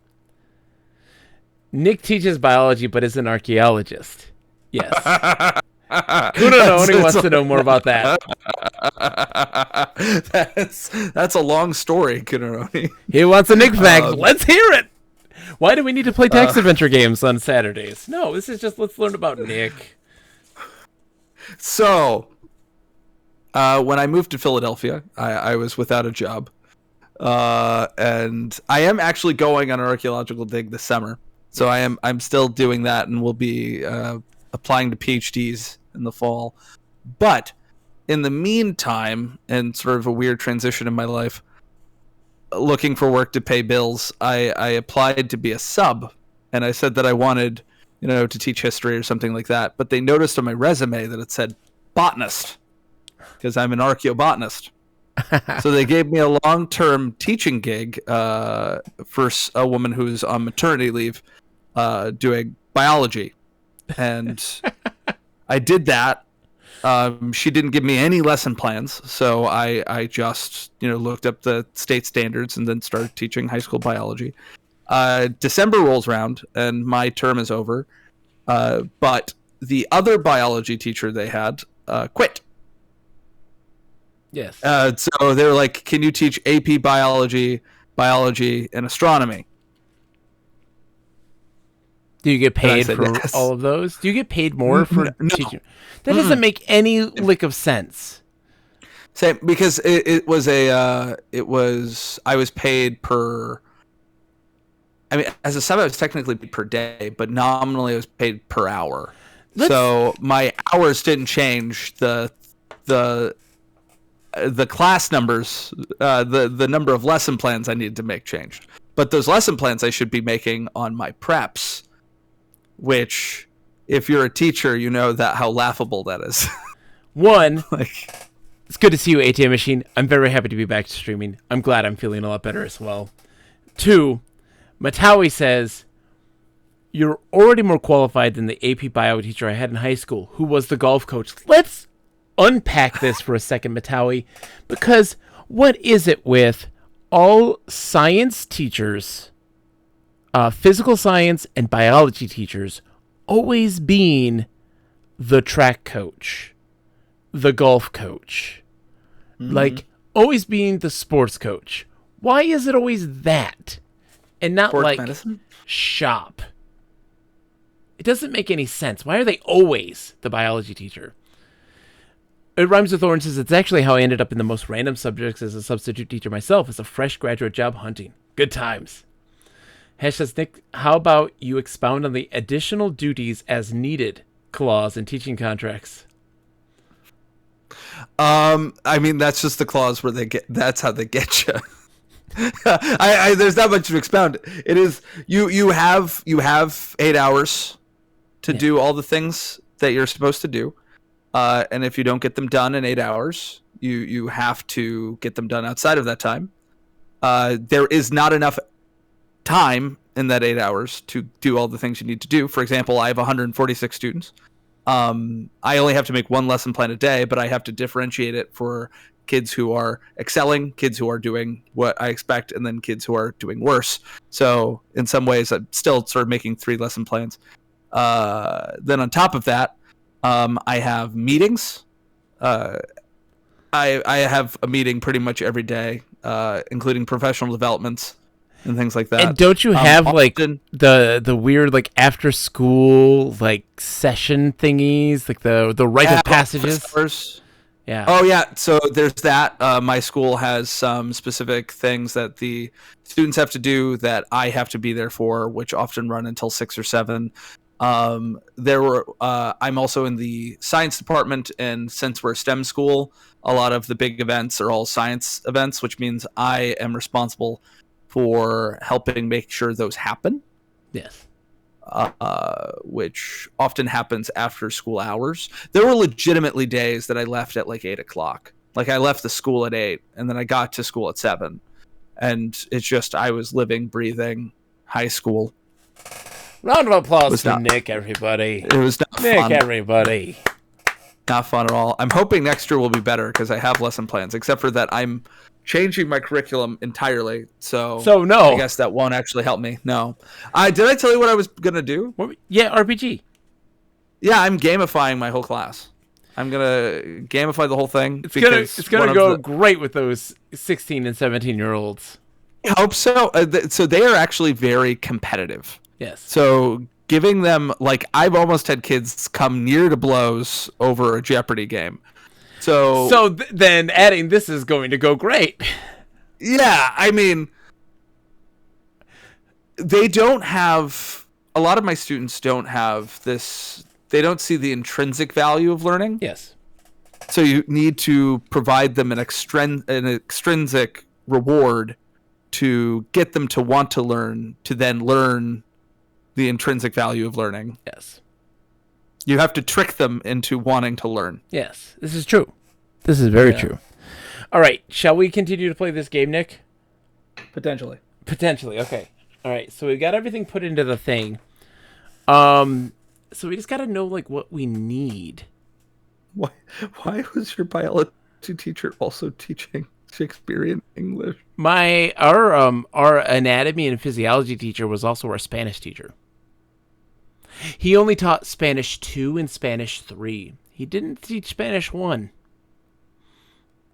That was in my case. That was my situation. Yeah, there's a lot of discussion of education, which I appreciate. Yes. Yep. Okay, so let's continue to explore. We haven't explored enough. There's more to see. I almost typed explore. Aft? Is aft gonna... I don't remember. No, You have the 4. We gotta go 4. Not 5? 4. Yeah. Mm-hmm. So... Corridor aft end. This is one end of the short corridor that continues 4 along the main deck of the Heart of Gold. Doorways lead to the aft end port. So port. Do you want to... I like me some fortified wine. Open screening door. Kunononi was called He Came to Set the Captives Free. Show me some tiny example of your intelligence, says, and maybe, just maybe, I might reconsider. Do we even have the thing anymore? No. We don't have anything. We don't have... Yeah, we left the thing behind. Seasmall was an English professor by trade, but taught education and co-taught education law of courses. Those were natural outgrowth of my area. Yeah, there's some kind of relationship there, at least in some way, right? You know. Well, let's see then, Nick. What are we gonna do? Do we want to go back to get the thing? What Maybe thing? the thing doesn't... The thing. The thing our aunt gave us? We can't pick it up. We don't have it. Wait, but it's too heavy. I'm curious. I'm curious if it... I'm wondering if by putting it down and then adding stuff to it, that affects its weight at all. Okay, so then just go aft.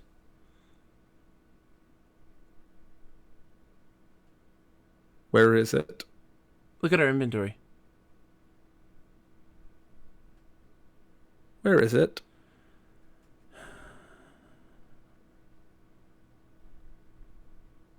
Where is it, John? I don't know, Nick. Where is it? It's improbable. Where?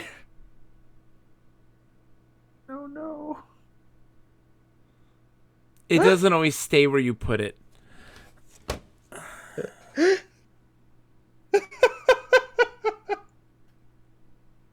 That had all of our things in it, John. Let's go find it, Nick. Go 4.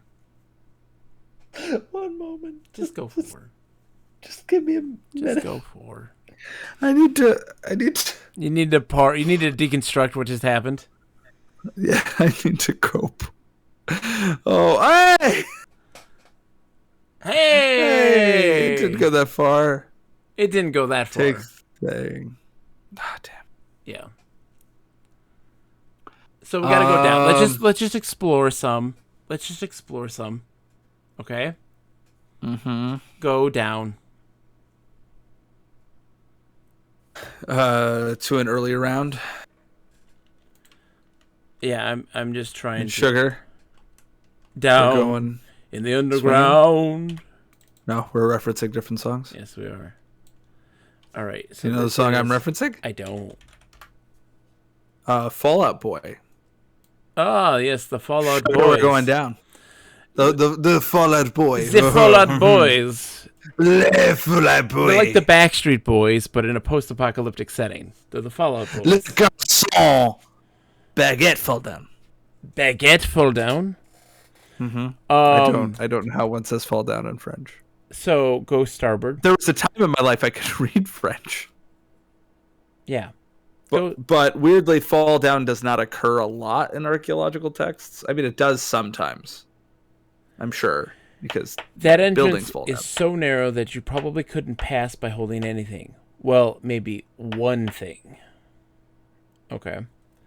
So open hatch. Open hatch. Loud sirens blare, fantastically bright red lights flash from all sides, and a soft female voice mentions that opening this hatch in space will evacuate the air from the ship. Okay. I'm down for it. So I'm down for a little evacuation. I am evacuating my bowels currently. Up. Okay, at least it stayed there. So up again. No, Can't. sorry. 4. And Are we then- golfing? But we're not terribly excited about it. 4. Up. Oop. That should take us to the bridge. I went oop. Let's grab the satchel. And the handbag? Why? We can't. No, the satchel we don't need.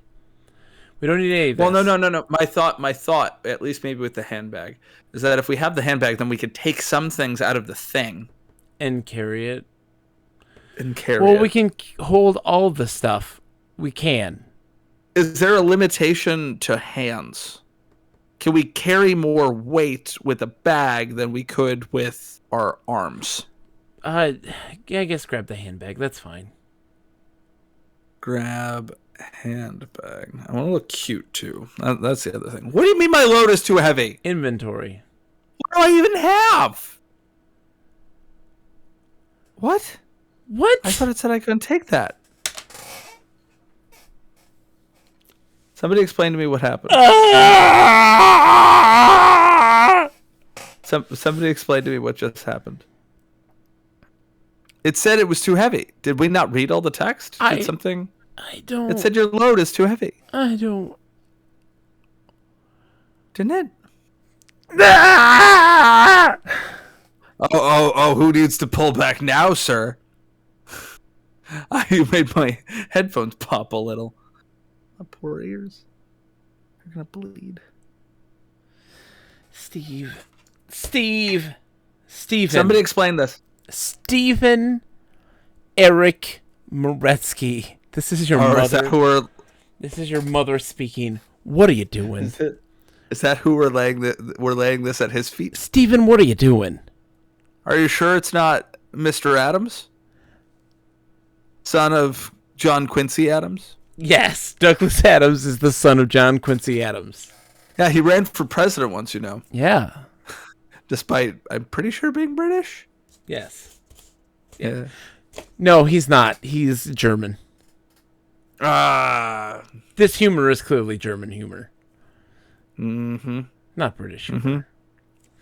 It's very, One very thing, German. two thing, red thing, blue thing. So, like, okay. Could somebody explain what happened, though? Because, Explain like, I legitimately... this to me. I have a memory of us grabbing it and it saying we couldn't. And I'm confused as to how I have it. I'm confused as to what happened. I want to know what the hell this thing is that our aunt gave us. I want to know what love is. Baby, don't hurt I me. want you to show me. No, baby, don't hurt me. No more. Okay, so I want to know what love is. it's like it's a thing. You don't know what it is. Obviously, we don't. What? Aunt? Yeah. Our aunt What have you done? like, we're gonna come across her, and she's some kind of Time Lord, and it's a Bigger on the inside. yeah. It's Dang near obviously bigger. cavernous. It is cavernous, cacophonous. It is Tossing a hot dog down a hallway. hot dog down a hallway right now. Our aunt gave us a thing that is a hot dog in a hallway situation. Okay, well, I don't. Can we take something out of it? Like, I want to, for instance, take out the towel. Is it going to be like, you can't? It's too heavy. No, but what will be that would actually Mascot's like, look at the thing. This is take a a towel. If we possess the towel. yes.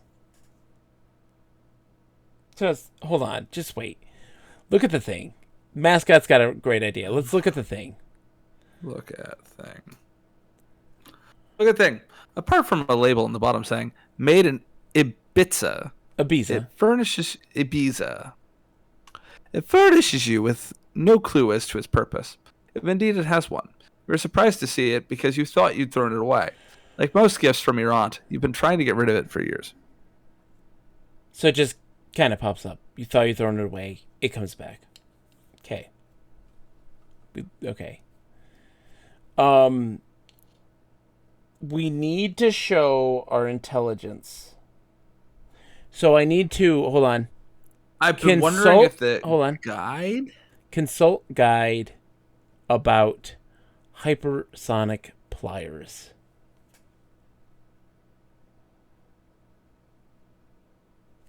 The guide checks through its sub-Ethernet database Okay, and eventually it's not comes with the following entry. It's not there. Can we look at the pliers? Look. Ibiza.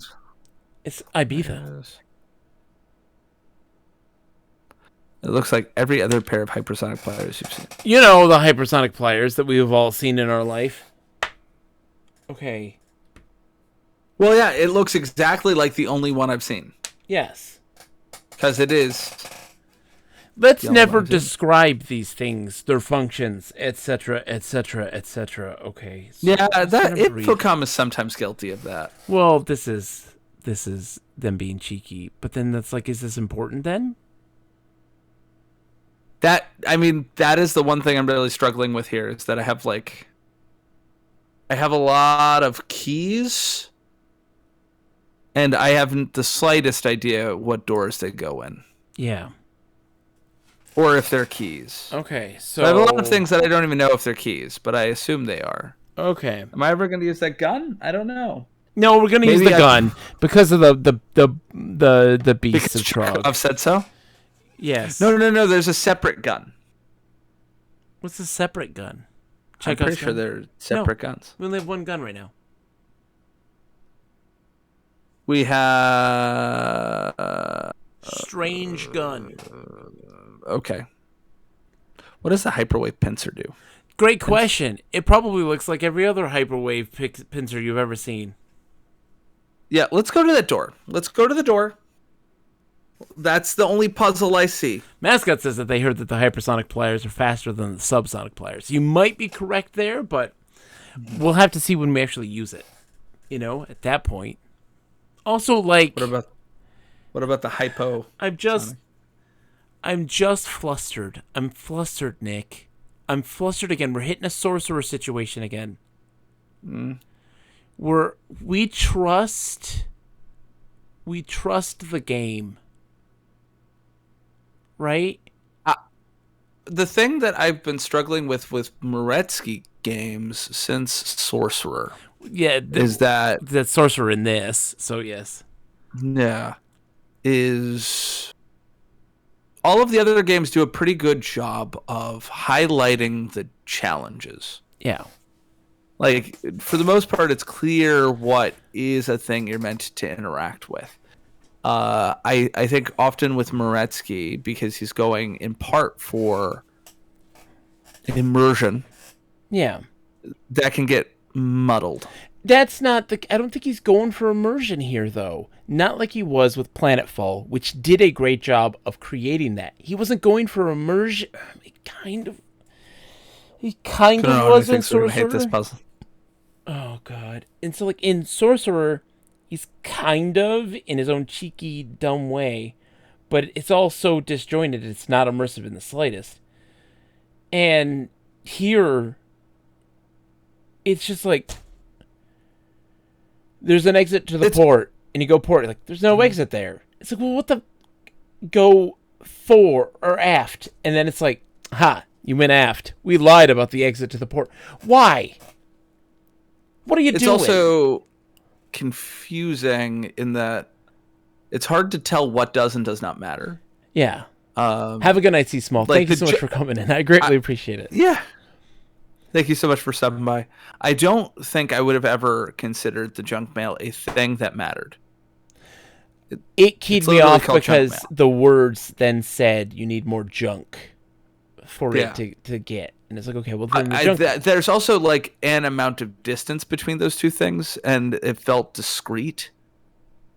So there's a part of me that's like, I guess part of the issue also is that I think up until this game, soft locks in most of the Infocom games, or any form of lock, didn't really exist except for in Zork. And Like Zork was full of that. Yeah, Zork 1. But yeah, And but Zork 2, not really. Yeah, anytime that you messed up, it was kind of apparent you messed up. Yeah, and explained it explained exactly what you messed up. Yeah. Like, it was very clear that the thing that you had done wrong. So you would be like, oh, crap, I have to go all the way back here. Yeah, like in Zork it wasn't 2 like with the princess and like not following her and her taking the unicorn. Like, we knew we needed to get something from her, which we didn't do because we didn't follow her, and that stuff's missing now. Like, we knew, like, oh, crap, we need to follow her, And... Yeah, so, like, yeah, it's just...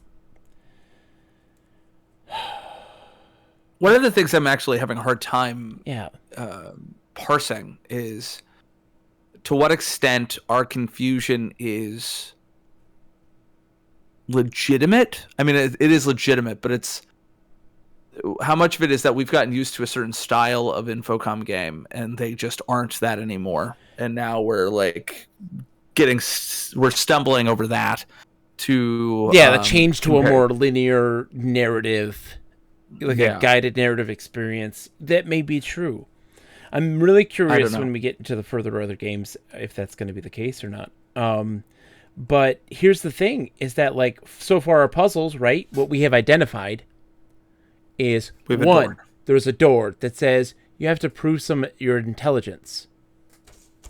Yeah, so I think it's going to involve the guide. And what we have is a towel, a thing that your aunt gave us that contains an improbability drive, an electronic sub-ether signaling device, which is your hitchhiking device, a pair of hypersonic pliers, an ionic diffusion rasp. What even is a rasp?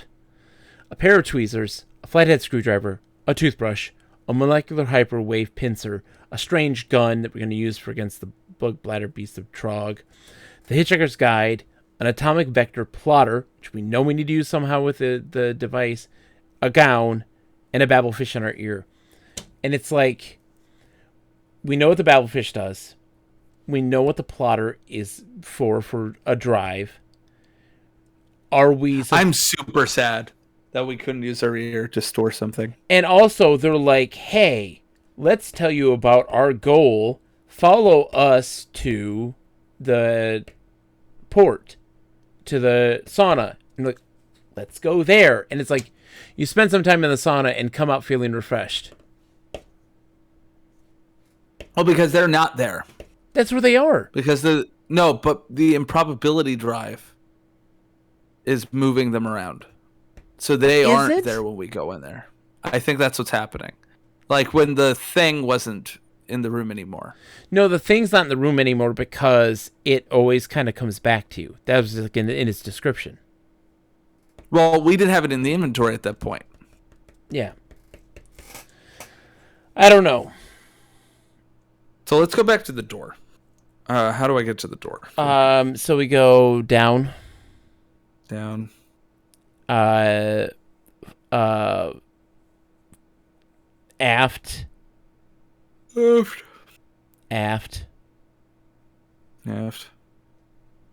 Oh, wait, no, sorry. 4. Okay, so I love how casually we could just roll into there now. So, open door. Read guide. Consult guide about intelligence. These serious cybernetic corporation doors screen visitors for such qualities as intelligence and ability to time travel. Okay. Also see the entries on Serious Cybernetics Corporation's genuine people personalities, intelligence, and time travel. Consult guide about intelligence.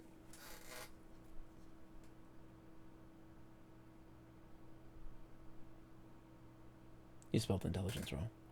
Wow, you really spelled intelligence wrong. I did. Intelligence. There we are. 30 million generations of philosophers have debated the definition of intelligence. The most popular definition appears in the Sirius Cybernetics Corporation Android manuals. Intelligence is the ability to reconcile totally contradictory situations without going completely bonkers. For example, having a stomachache and not having a stomachache at the same time, holding a hole without the donut, having good luck and bad luck simultaneously, or seeing a real estate agent waive his fee. Are you ready for this? Mm-hmm. We need to have the T, and we also have no T. That's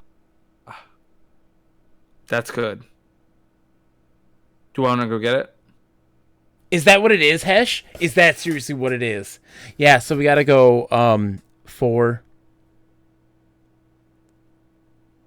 And then port.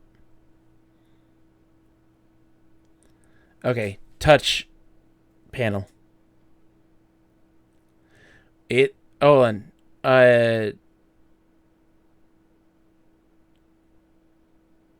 on, look at machine. That is part of it. Not real T. So we have to make it be real T. Okay. Touchpad. Touch sensitive pad. Touchpad. So get T substitute.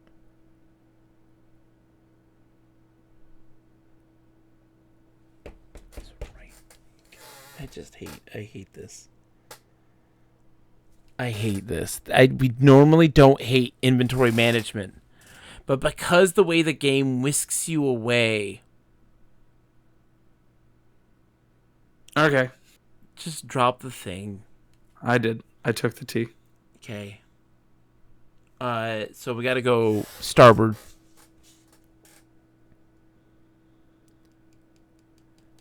Then aft. And then, okay, show T to door. Okay.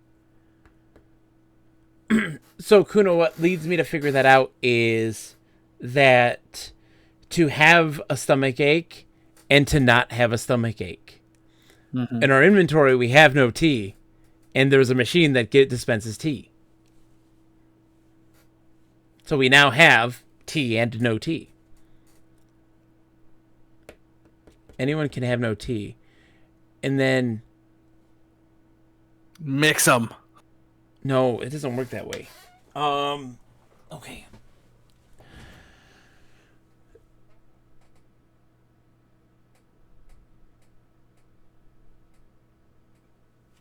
Pour... that's not the right use of pour. I know. Pour tea in no tea. Pull yourself together. Okay. God. Okay, let's see. Firing on all cylinders. Yeah, Jesus. Do we have anything that makes things real things? Do we have the thing back? We do.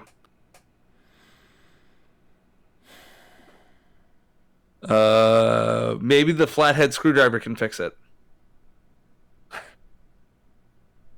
Put the flathead screwdriver What in did the it thing. do? Huh? What would that do? Nothing. I just am going for ridiculous answers.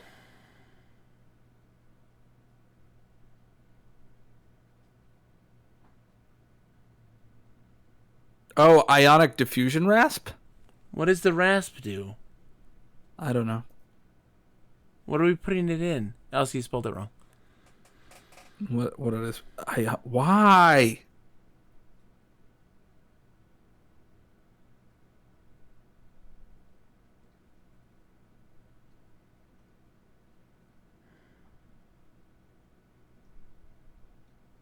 Do you even think that we need to do this yet? I mean, this is the only puzzle we have, right? That's the only one I've seen.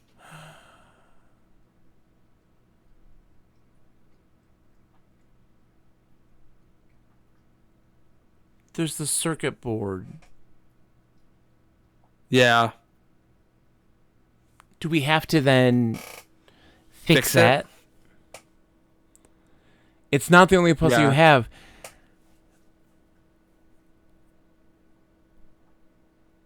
You have advanced T substitute. Yeah, we don't have T. We have a T substitute. We have to Right, so make let's that go T. back to the thing. Well, I don't think we're ready for this puzzle yet. Well, we have a bunch of tools, Yeah. and I'm curious if any of those tools help us play around with the circuitry.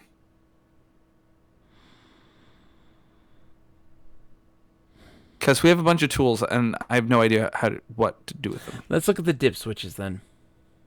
Okay, what's the... So go 4 and port. Jesus, port. There we are.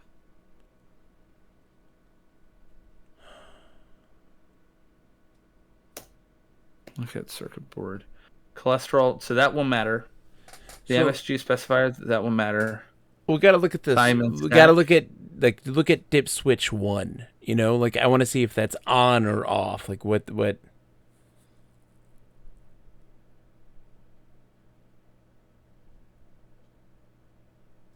Okay.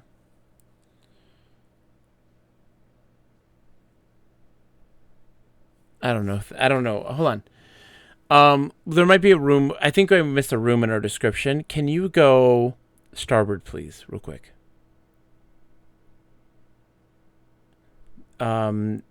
So corridor continues aft. Doorways lead to 4 and port. So we need to. We haven't gone 4 because there's a gangway that leads upward. Can we do 4? Entry bay for the heart of gold. The corridor lies. Oh, that's where we came in from. So that's not important. Then just go aft.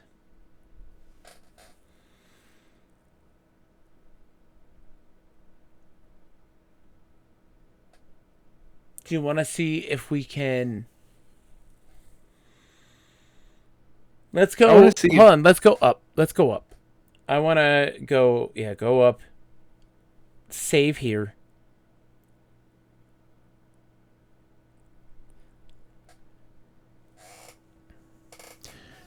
Put the generator in the large receptacle.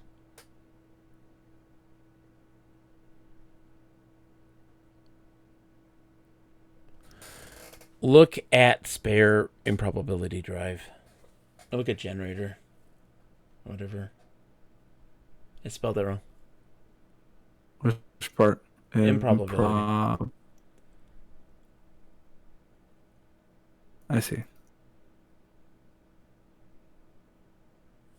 Spare improbability drive has a switch, a long cord ending with a large plug, and a short cord ending with a small plug. It bears a small label, which reads another fine. Okay, cool. So plug the large, Yeah. plug large cord into large receptacle.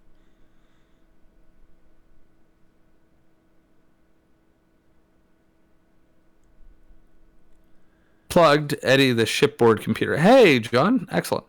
You shouldn't be playing around with spare improbability drive. Who knows where it's been? Announcement. This is Eddie. Someone has connected a spare improbability drive to the manual override receptacle. Better be an emergency. That's all I have to say. Okay. Plug. Small plug. Short. Or short cord. cord Yeah. Into the small into- receptacle. Small receptacle. Okay. Now let's look at. We have the What is the thing? Let's look at our inventory again. Mm-hmm.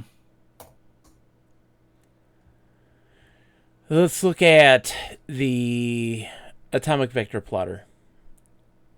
We have more. You gotta hit the thing again. Up. You had more, so you had to.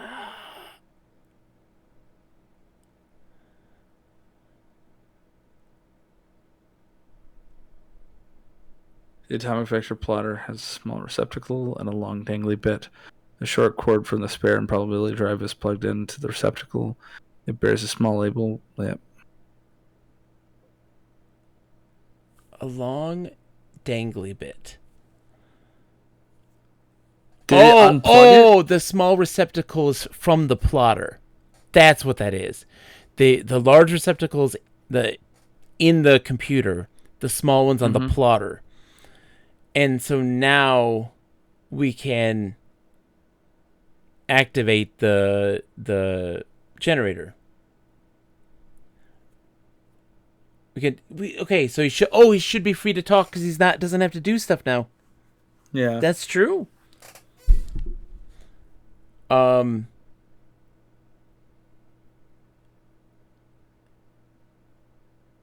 to you, too. Well, when you say hello, they always say hello to you too. Eddie. No, that's the truth. Before he told me to F off. Yeah. Eddie, set course for Megathria.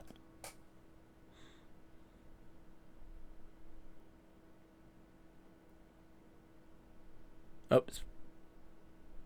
Is that right? I think so. No, okay. Because, like, what would we ask Eddie about, you know?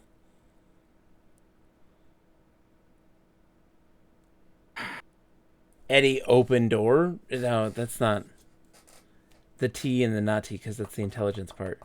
How about we just activate... Eddie, activate improbability drive.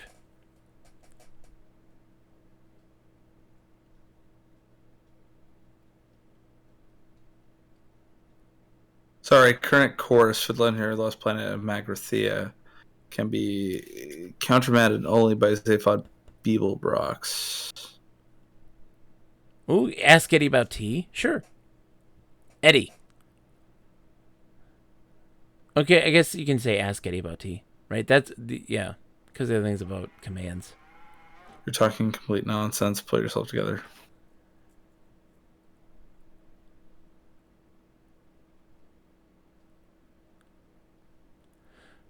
Jesus. There we are. Long silence tells you that Eddie is interested to talk about it. So... Sorry. Typing is hard. It's okay. No, you spelled it right the first time. He doesn't know anything about it. Damn. I don't know.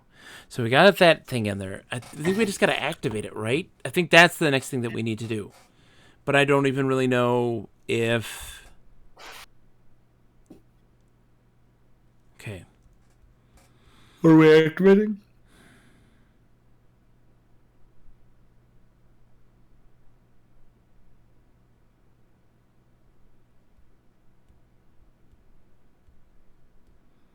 John? I'm activating the generator, right? Okay. I think, Activate. but hold on, like... Nothing happens. What's in the... Hold on, let's look at the plotter again. Look at the plotter. Is there more to it? So the atomic vector plotter has a small receptacle and a long dangly bit. Okay, so look at the bit. Look at the dangly bit. Look at the dangly bit.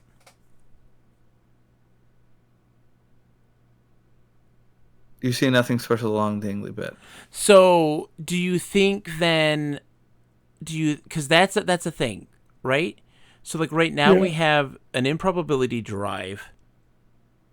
I wonder if it plugs into something else that we have. Yeah, the bit's got to go into something else. Let's hold on. I don't know if it necessarily has. Oh, let's Hesh. Great idea. Let's consult guide about the plotter, the atomic vector plotter.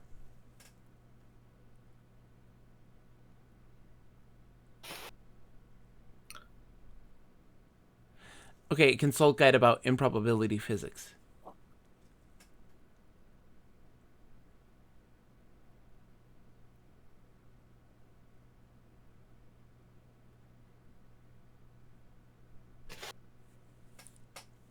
The guide checks through blah. Scientists have long known how to produce finite amounts of improbability using a finite improbability generator, an automatic vector plotter, and a good source of Brownian motion. Recently, however, they have learned to generate infinite amounts thanks to the invention of the infinite improbability generator. It is rumored that an infinite improbability drive based on the new generator is currently under development. So we need the drive. No. So we need to look up Brownian motion. What is Brownian motion? Us is also see entries on atomic vector plotter, which we did, in Brownian motion.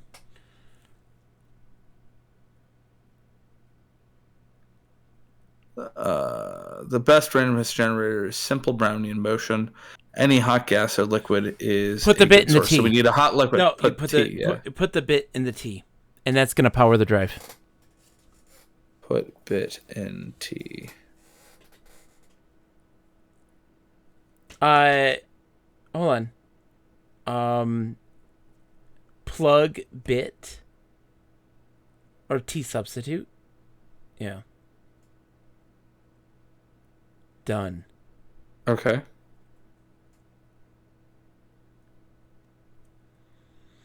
Do you wonder that? Hold on. My brain says, look at the T substitute. I bet you it's not hot anymore.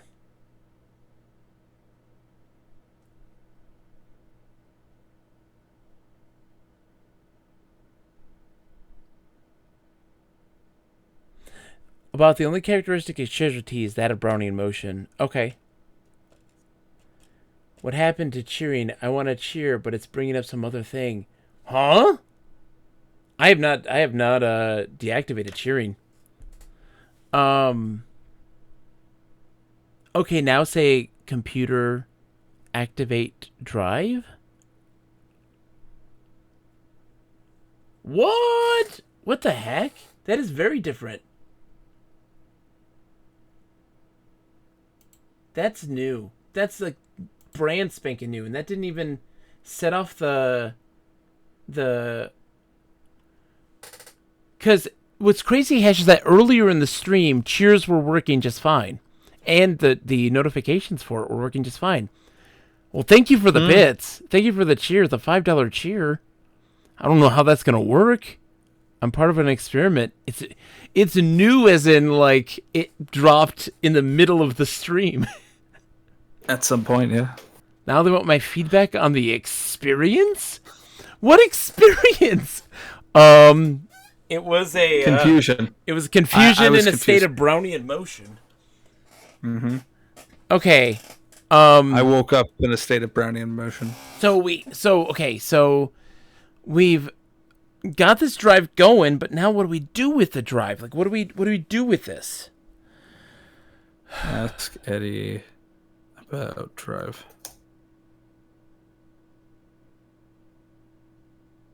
Cool. Hold on, let's look at the drive. Because maybe look at the generator or whatever it's called. It's already Spare linked to the probability plotter, drive. actually, Switch. mascot. We haven't hit the. hit the switch. Pull the switch. Flip the switch. That's what we got to do. Turn it on, duh. Exactly. I'm just like, yeah, my brain. All right. So as you flip the switch, sparks fly from the large receptacle. Now look what you've done. You've destroyed the manual override receptacle. Don't you know it's only for emergencies? Announcement! This is Eddie, the shipboard computer. Someone has activated a spare improbability drive at the manual override receptacle, moving us 8 billion parsecs away from the destination, adding 7 weeks to our trip. If that isn't bad enough, all 300 members of the Fornurbidi Planetary Senate appeared in the hatchway at an improbability factor of 2 to 79,818th power to 1 against. I'm flushing them into space now, but who knows what sort of germs they've dragged into the ship. Everyone should take extra vitamins today. Do we have anything to protect against disease? No, I think we're fine. I think that's a joke. That's a joke, Nick. I can't tell. Okay, we've destroyed the manual override receptacle. Okay, so look.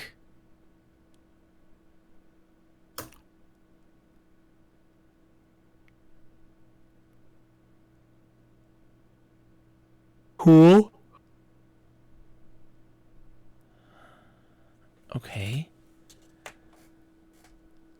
Go port. Sauna. Okay. I just. Mascot says save. Save, Nick. Save. Not over, not T. Or no T. Improti. So then, do we think we flip the switch again? Maybe.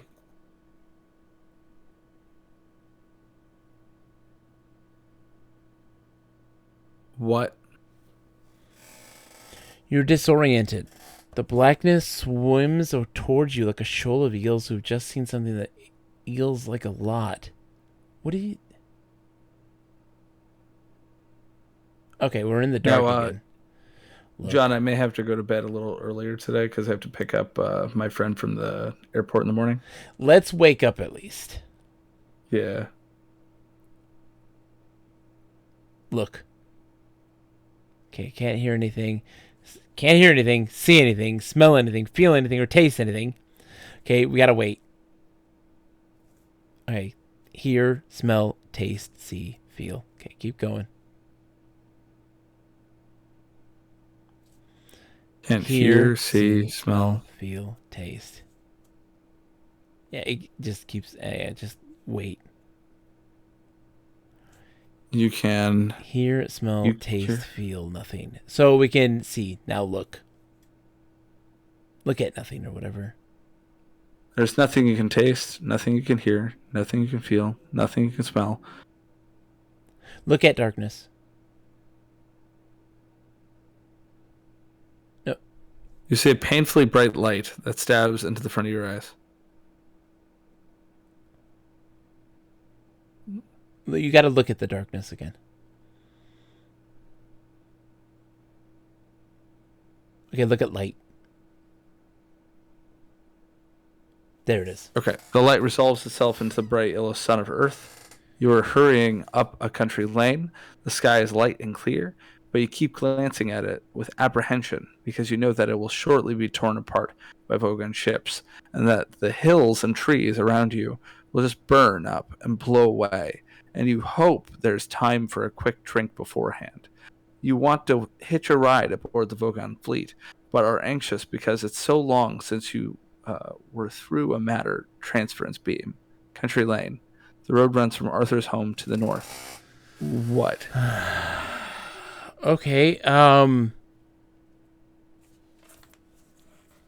hold on. So, save but under a different name, and I have to notate this thing. Because I feel like we're going to get random events.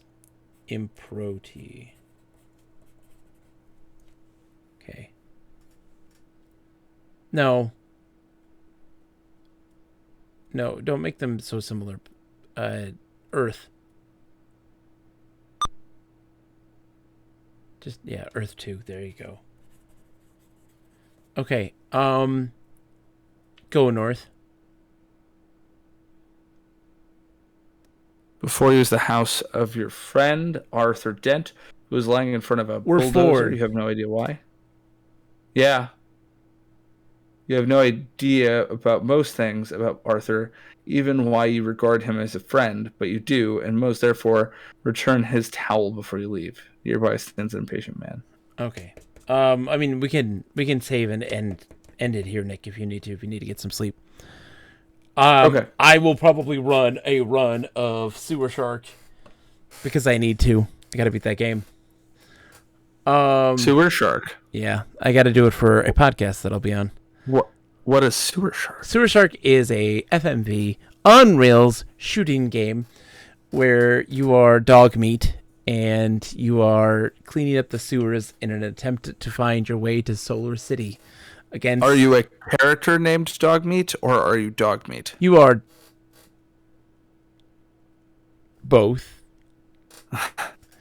And yeah, and so you have to travel through the tubes of the sewers to stop your evil boss and get to Solar City. It's really bad. Oh God. Well, let's see. You're gonna make sure to mention the Literate Pixel podcast. Yes. Yes. Yes. Mm-hmm. I will. Absolutely, I will. Come on now. Whee. Okay, so let's call it a night. Nick, thank you. Yes. I can't Thank wait. you for having me. I can't wait to get back to this because we made some progress. Hold on, can we decompress for just a second here?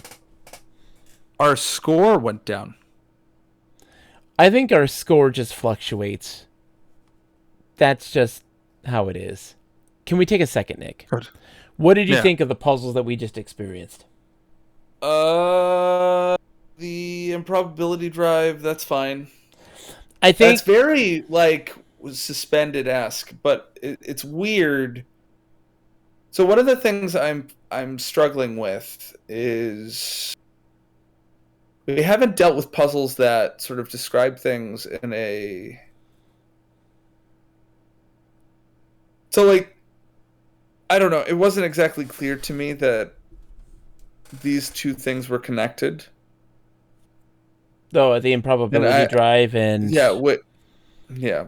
I don't know. I've been feeling a little listless, like I a little purposeless. yeah. That is I've not had a very good time spotting. It's with hard. all- This is Yeah. not a game, Nick, where it's not as apparent what you need to do. And so what my thought process has been like, okay, we need to rely on the guide more. Mm-hmm. And that's part of what you got to think about now is what can I ask the guide about? Yeah. So like we're the door thing I think is, I mean, we have to get real tea to get through the door. Yeah, but I I was think we have to modify that circuit board somehow, But I think that's not a thing that we need to do now. You know? potentially. And so what we needed to do was do the drive, even though like it's not entirely clear why in this instance, right? And so Yeah. we get all the materials that we have, and then it's like, okay, well, let's talk about the improbability drive. We learn about that with the guide. And then it's like, also look at the plotter. We look at the plotter. Also look at Brownian motion. We look at Brownian motion. It's like, okay, well, it's now quite clear what we need to do. Lack of correlation between puzzles and real world things. Exactly. And also not defining more what we need to do. Like, we didn't know we need to use the improbability drive. Why? You know, the NPCs leave. And we're just like, okay, now what? And It's so prior to this section of the game, yeah. there were things that I was going to die. Yeah. I had a motivation as a character. Yes. I didn't want to die. Yes. And the way to prevent that, I had to solve a series of puzzles, and if I didn't do them in time, then I died. Yes. So that made things clearer. Like, I knew there was something I was supposed to be doing. Yeah. Not die. Because there was a ticking clock. I knew that I had to accomplish the goal of not dying, and somewhere where I was the answer to that question, Yeah. right? I'm limited to this one space. Yeah. I have to have the tools for it, or I've made a mistake earlier. That means I don't have the tools for it. Yeah. But regardless, this is self-contained. Yeah. Now that we have access to this broader ship, which I isn't necessarily a bad thing, but there are not like contained bits. Yeah. And it can be unclear as to what is meant to go with what. And what's important. And what's important. And this is a challenge that many of the Infocom games that we played, notably like Suspended, have had to deal with. When you have these big, expansive things, it's hard to, with like a decent amount of inventory, it can be difficult to tell what is and isn't needed. Yeah. But I just feel like right now I'm either not jiving with it or it's doing a worse job than those games did of communicating to me, like of sort of shining a light and being like, this is a thing you need to deal with or cope with. Yeah. Yeah. It's one of those weird things that I'm so experiencing is just that, again, I mean, we talk about trust in a game, right? And so far with Hitchhiker's The Guide to the Galaxy, it's like, hey, we want to go through this door. And they're like, no, you don't. You'll die. And it's like, okay, well, I want to go through. Are you sure you do? And then it's like, yes, I'm sure. You decide not to go through the door, and everybody's very happy for you. And it's like, okay, then I guess I'm not supposed to go through the door. Yeah. But we did it because we're like, Steve. Yeah, I mean, at that point, we're like, there's no way it's forcing us to go through all of this, and it's not actually a thing we should go into. I know, but I'm just like, that's annoying, because it's a trust situation where you're just like, why would the game actively be like, don't do this, it's a bad idea, and then it's be like, that's what you should do. Yeah, and then you had the aft and fore issue. That's Like, also just there are annoying. moments. Why have that Yeah, and not the cardinal directions? Just give us the cardinal directions. yeah, rather than forcing us to do it as if it's a boat. I mean, it's the ship, so that's why. Yeah. The thing I'm struggling with, I think, Yeah. is that because of the absurdist elements, which are referring back to the source material, it's just, it can be hard to tell what is important. Yeah. Yeah. Because how many things in here are a joke? I assumed the no T was a joke. Yeah. Well, I thought it was a joke. it is, but it's No, I also part of know. a puzzle. Yeah. I don't know if my brain would have ever I would have ever understood it to be anything other than a joke, Yeah. because it just felt like a joke. Yeah. And it's also not a thing I earned, and it's also not a thing I can otherwise interact with. So But yeah, when the thing says you have to show intelligence, and then we're like, we have to refer to the guide on intelligence. Like, that's a part of this thing again of like, Yeah. I'm starting to dial in on what the game is expecting me to do to solve puzzles. It has a different gameplay loop than what is typical of a lot of the Infocom games. And so now we're starting to really get a feel for, or at least I am in this situation, is getting a feel for like, what is it? How do we understand the goals? And so like the door says, hey, show a sign of intelligence. And we're like, well, what the fuck does that mean? You know? And then it's like, okay, well, let's just consult the guide on this. You consult the guide on the doors. And then it was like, see also these things. And also intelligence is in there. And I'm like, okay, well, that's we need to look at that, and it giving us information then about the no tea and having tea. We don't have tea yet, but we'll get real tea eventually, I'm guessing then. yeah, I wonder if we have to like consult the guide on the Nutramax or something. Yeah, we I think did at some point, but yeah, like and us having to like consult the bug bladder beast of Trog or whatever it is, and then being like, it thinks that if you don't see it, it can't see you. And then we're like, put the towel on our heads, and it's like, there's not a bug bladder beast of Trog here. And it's like, okay, well, that's clearly there's a correlation there. There's a thing there. So Yeah. I'm starting to get it. I think it can. I think this is better than Sorcerer by far. Yes. Because I feel like Because there's going to be a situation, Nick. This is going to be a thing, right? So, like, for instance, we were in the bay that had that hatch, and it's like, hey, if you open that, you're going to get sucked into space. But there's also that weird, like, panel closet thing that we could go into, but it's like you can only carry one thing with you. Obviously, that one thing is the thing that your aunt gave you. And you're going to have to repair the ship, and you're going to have to bring those tools with you.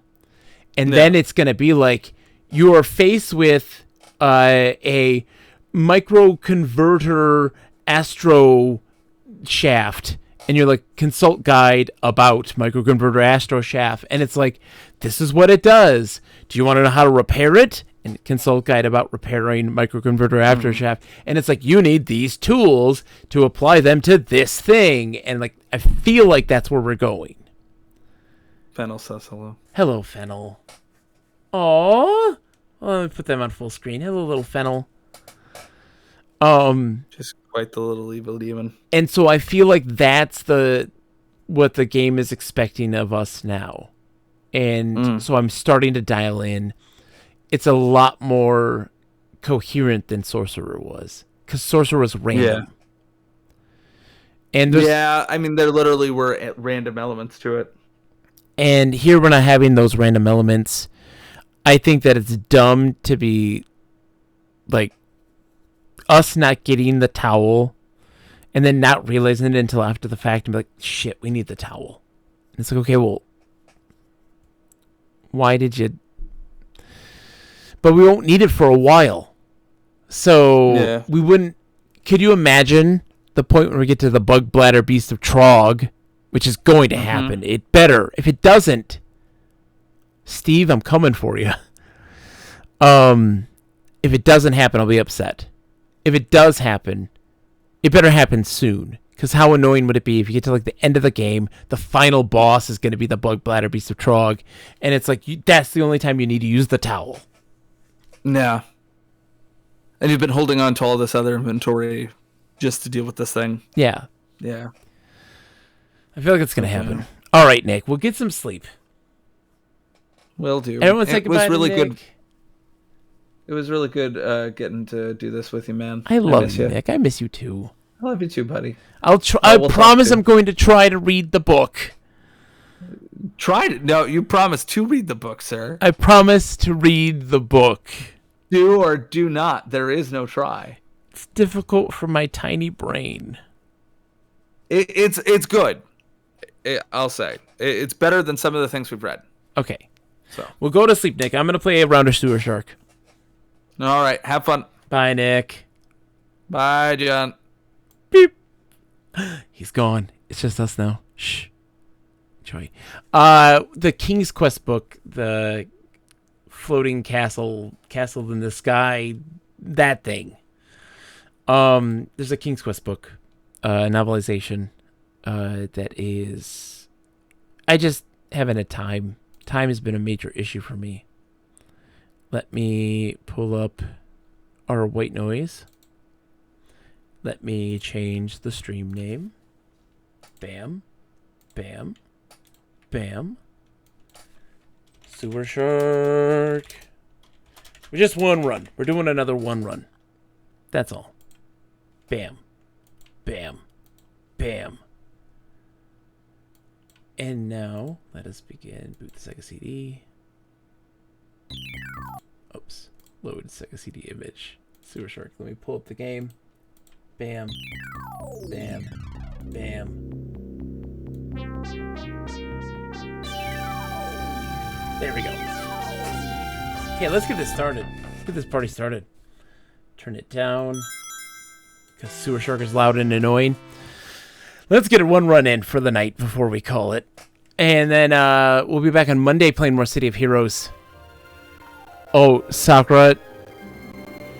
Let me tell you that it takes every inch of my being to not play City of Heroes in my free time. I want to so badly. Like, I'm having so much fun with that game. I want to dedicate more time to it. But I'm like, we're going to try to get Halo Combat Evolved going, I hope, on Tuesday. And then... it's not the same, Sakura. It's not the same if I make an alt, though. It's just like... I don't know how I feel. I don't know how I feel. We'll see. Let's find out. We can beat this stinking game.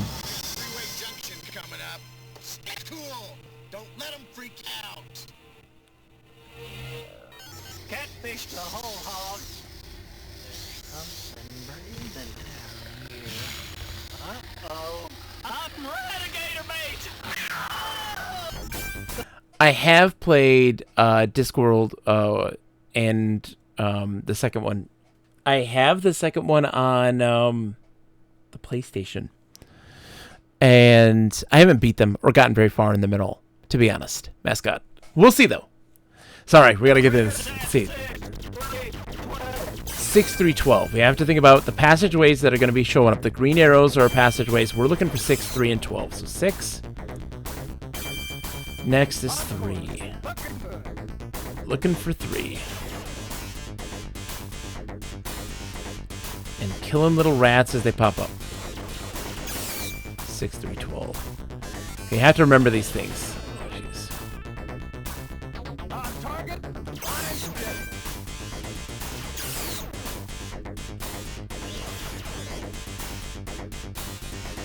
Okay, now it's just smooth sailing from here.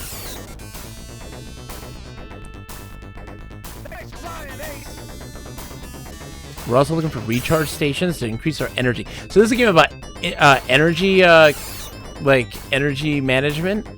You're always draining energy, but firing your guns also drains your energy, and you have to pretty much, it's a game of attrition. I'm having to get to this end of these tunnels, and you're also given directions, and you have to take the right tunnels or it's game over. And a game over is, if you die, that's it. 3, 9, 12. Okay. 3.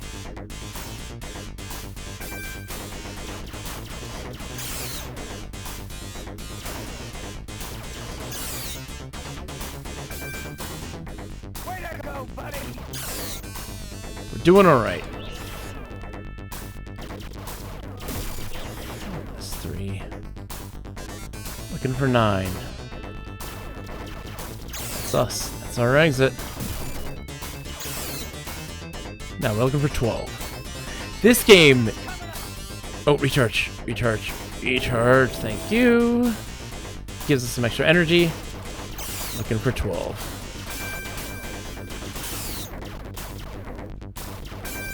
That's us.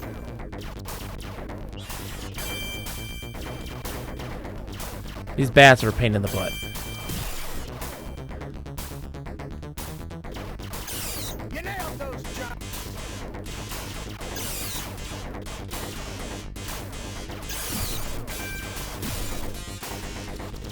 Focus.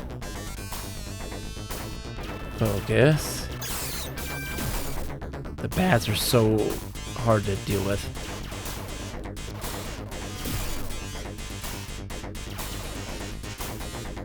There's a whole mess of bogeys in there. 969. Okay. 969. We can do that.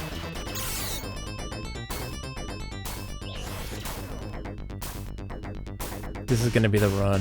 I feel it.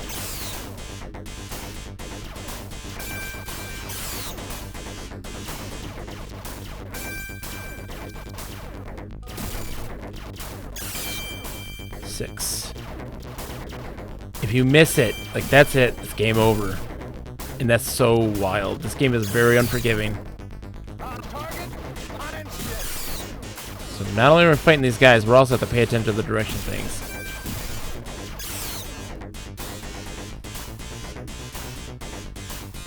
Cutscene should be coming up next.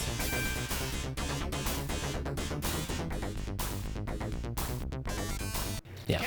Okay. Random fact, Rihanna Pratchett does a lot of writing for video games and is Terry Pratchett's daughter. Oh, really? 12, 6, 12. Here we go. Let's see what we got. 12.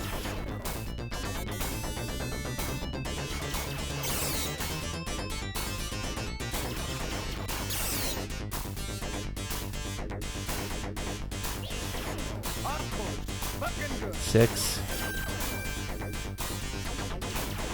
12 is next. I am so this is the thing is that this game is like super intense in reality. And I think it's a lot more fun than people give it credit for. Yeah, FMV garbage, blah blah blah blah blah blah, super cheesy. But like there is actually some elements to this, gameplay elements to this that are fun. Having to manage enemies and pay attention to where you have to go is actually really engaging. And the FMV being cheesy is part of the fun.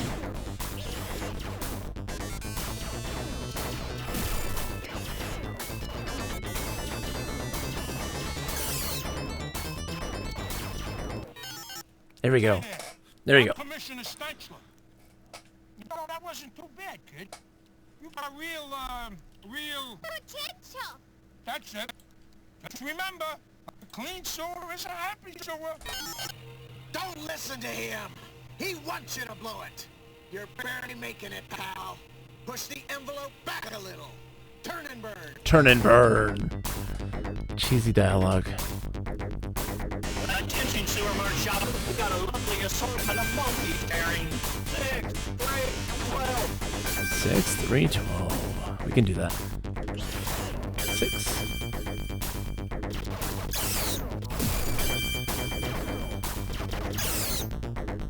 Six, 3, 12.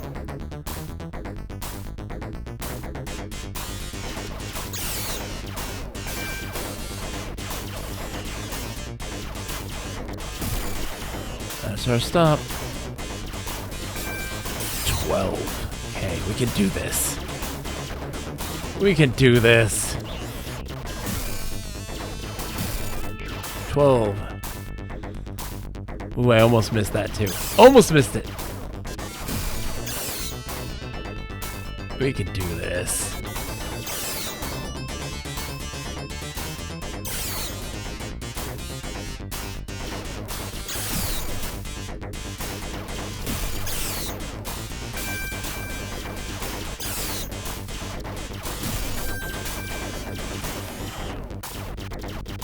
Bats? Come on, bats.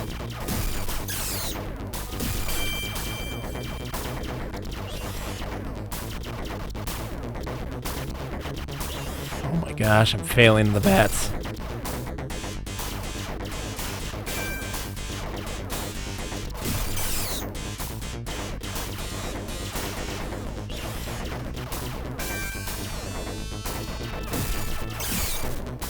There we go.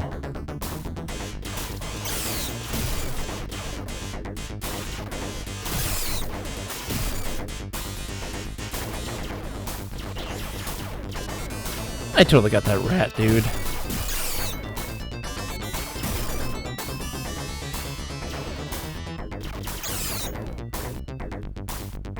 Okay, here we go. Here we go. Dig deep. Now the cutscene should be coming up. It should be Ghost, or whatever her name is. Not Ghost, the curse our dude. Falco. Falco to Ghost. I hope you read me, my friend. I'm onto something totally rad here. This is hot stuff, buddy. Hot stuff. You right away. I'm gonna give you chip data to my sector gate, and then I'm gonna toss it in from there, okay? Here we go. 3, 12, 3. 3, 12, 3. Now that'll get you there. Okay. Unless your pilot's a total pinhead. I'm not a pinhead. 3, 12, 3. Turn and burn, babe. Falco out. Ghost of Falco. Are you nuts? It's almost Sector 19. Blast her. She's just asking for it. Sector 19's a sewer jockey's graveyard. This was made in 1987. Well, you heard her. Turn and burn, dog meat. 3, 12, 3.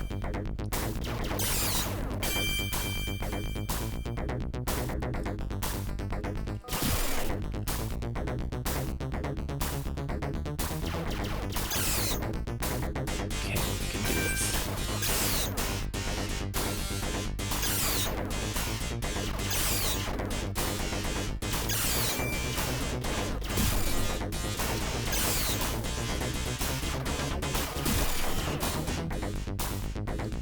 Now we got 3. 3, 12, 3. Recharge is left. So when they say recharge, you're looking at for this this symbol. There on the passage, there's a green light and a red light. You want to go on the way that's the green light, and that'll give you energy boost.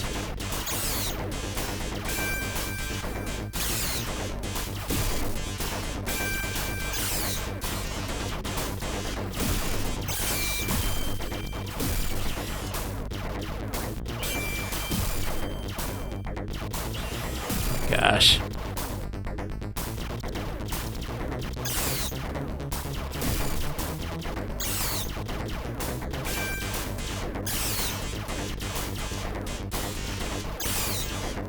Stupid bats.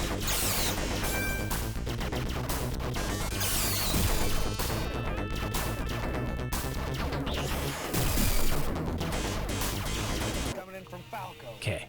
Ghost of Falco. Come in, Falco. Oh. Falco's in Sector 19. That's a real dangerous kind of place.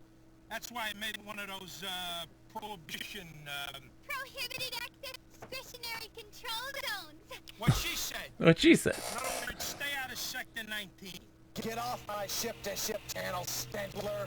You're polluting the airwaves. I'm cooking a dog feed there. Nice shooting. Dog No feed. kidding. You're a real, yeah, you see, I use classy words like that, cause, So weird. totally, Classy type guy. I still don't understand. Like, let's dance! what is happening? That human trash compactor is in Solar City, and we're not. You gotta take it all the way, kid. Your new call sign is Rat Breath. Rat breath. Turn and burn, Rat Breath. Okay. Music change. Really great music. Just a lot of farting. Bunch of motors, Baron. 963. 963. Okay, don't forget this. Don't mess this up.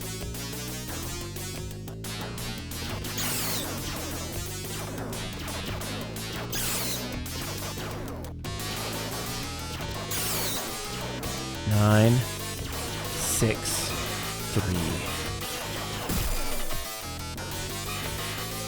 Great.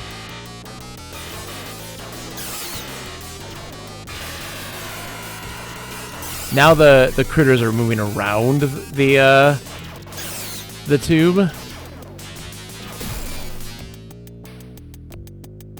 Makes them a moving target, I guess. It makes it more challenging, apparently.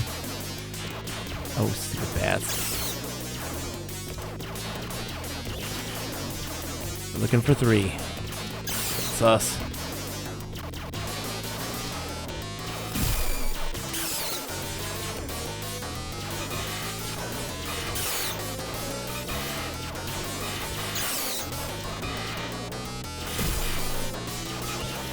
Oh, I hit that thing.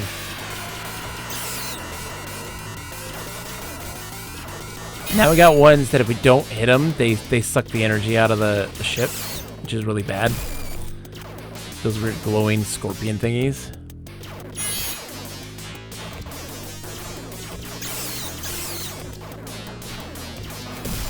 We're just gonna have to deal with the bats. Like, we cannot spend a lot of energy chasing them.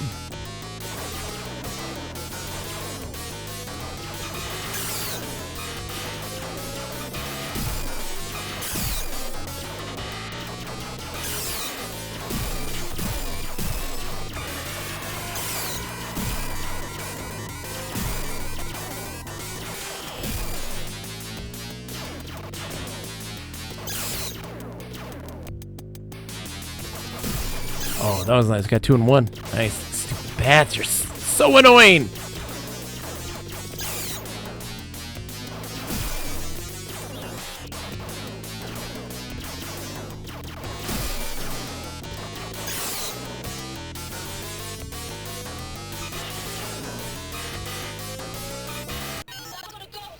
I'm doing it. I found it. Dog meat, rat breath, ranger. Solar City. It actually exists. Switching to nose cam. You see this crazy looking thing? It's totally right there in Solar City. Just tracking through the tube. Pretty wild, huh? Oh, it's gonna be so fun up there, folks. Walking on that white sand. Wait a minute. This is where we died. Wait a minute. What is? It's one of those. It's coming this way. My brother and I had a lot of fun with this way back when. It was the only other Sega CD game we played much besides Night Trap. Taco! You read me, buddy! Blast her, she walked right into it. Catfish, give me your last known coordinates. Well, she's plumb off the scope, Mr. Ghost, but I show critters and they're headed your way. Alright, just got ahead. We'll check out the critters. Just stay out of Sector 19. Okay, Rat Breath, shoot the tubes. Yeah, so Matawi, this game is actually not... It's not unfun. I'm not going to lie. Like, I'm having fun playing this game. Is it simple? Yeah, but it's just... There's just something about it. There's something about it. Like, just shooting the enemies. You know what? It feels fine. Then having to navigate the tubes and remembering the directions. That feels great. That, like, actually, it feels responsive. I like it. And a solid TA, Vector. 9, 6. Alright.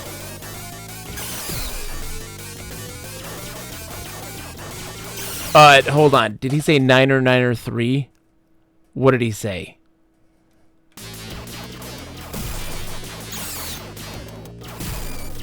Nine oh 99, and then I did not catch that other one. I didn't get a single one of those guys. Come on now.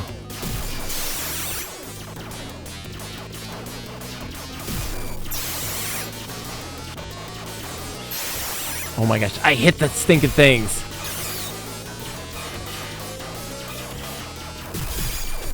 Alright, we're gonna try 3. I think it was 3. It was not 3, we're dead. No!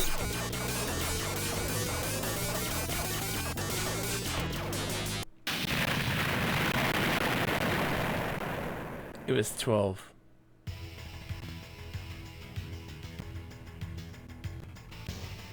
Robert Costanza.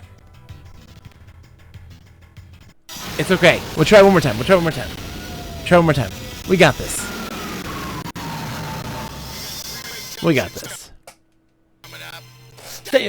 Stay cool. Let 'em freak out. Okay, let's do this. What's your mother's bearing? 9, 12, 9. In the beginning of the game, gives you some leeway, so you can make a mistake technically in the very beginning.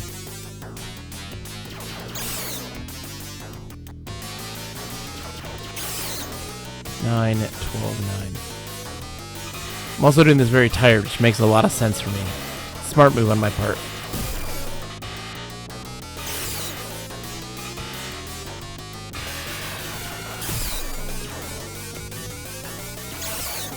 Nine or 12, 9. Right? Oh my god, my brain is frazzled from all the text adventures.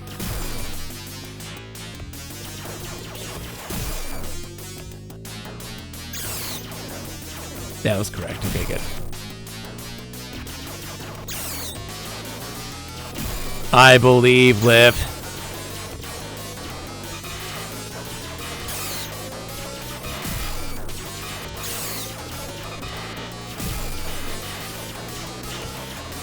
I got that stinking... I got the critter, man. I got that critter. Whoa, these guys are showing up a lot earlier. What's happening here?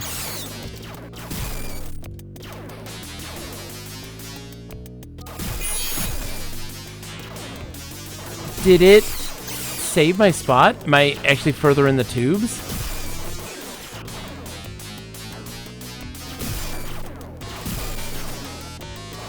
Because the monsters we're fighting are more advanced.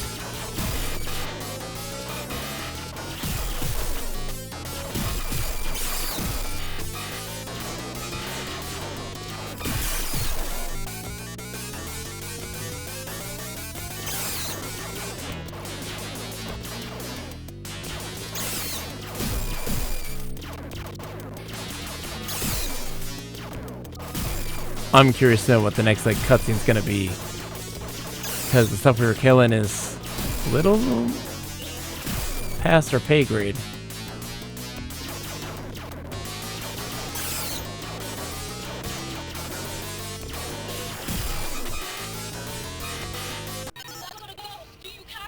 Okay, yeah, so it didn't start me back at the beginning.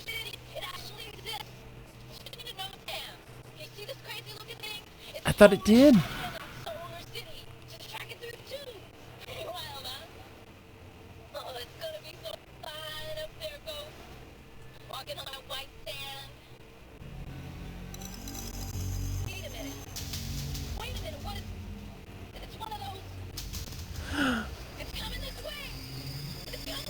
It's one of those. Falco, you need me, buddy. Blast her, she walked right into it.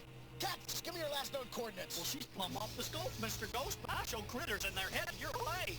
All right, you got ahead. We'll check out the critters. Just stay out of Sector 19. Okay, rat breath. Shoot the tubes. Let's not screw this up. Got a solid TA, Vector. 393. 393. We can do this.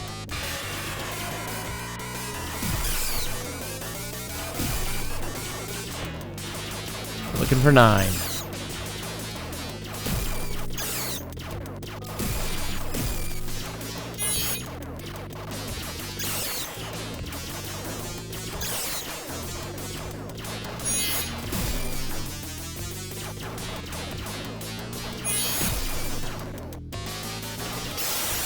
I got that stinking thing.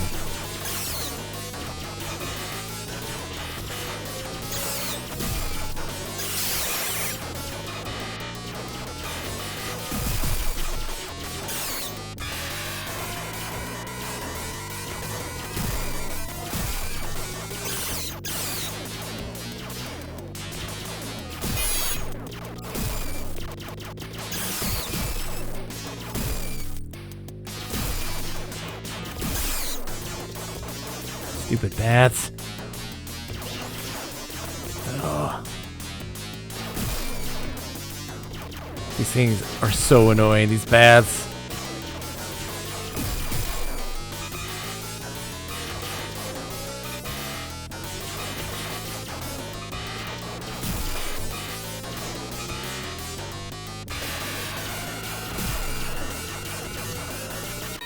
Transponder Here we go. dead ahead. And I do mean dead. It's Falco Shepherd. What's left of it? She's out there someplace. She's still alive. I can feel it. Catfish. Scan for life forms and factors and just keep us out of Sector 19. Okay. Shoot the tubes, rat breath. Shooting the tubes. Remember the numbers.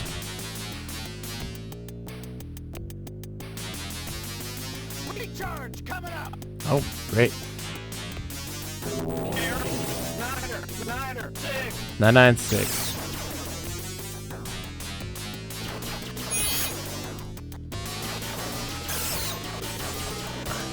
I got that. 996. Remember this.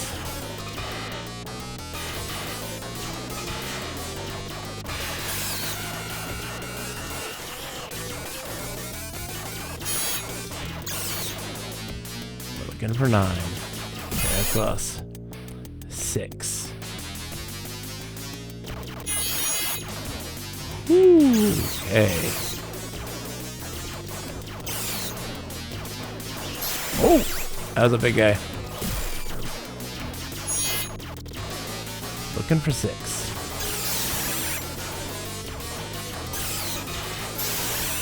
Oh.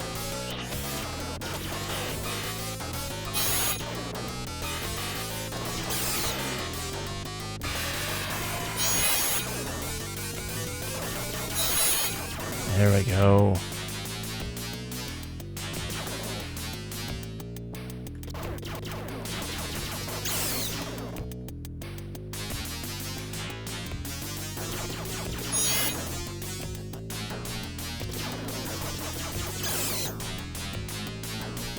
We got this. Mr. Ghost, I don't know you coming down on me. It's the flying buzzsaw. It's trying to kill me. We're too close to Sector 19. Get into me.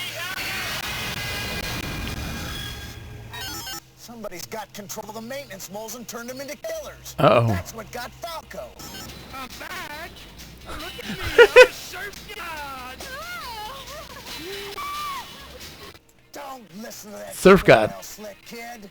Oh, nasty business about Falco, eh? Hey, listen, Wow. that was a nice run back there, Rat Brett. Good totals. Keep up the good work and who knows? Maybe I'll just keep an extra... Stenchler! Been waiting for you. Surf's up, dude. This is insane. Okay, This is insane. made it this far, just barely. But you better suck it in now. Things get much worse from now on. Catfish, chart a course back to the garage. I got work to do. Ooh. Alright! This is gonna be way, way cool, buddy.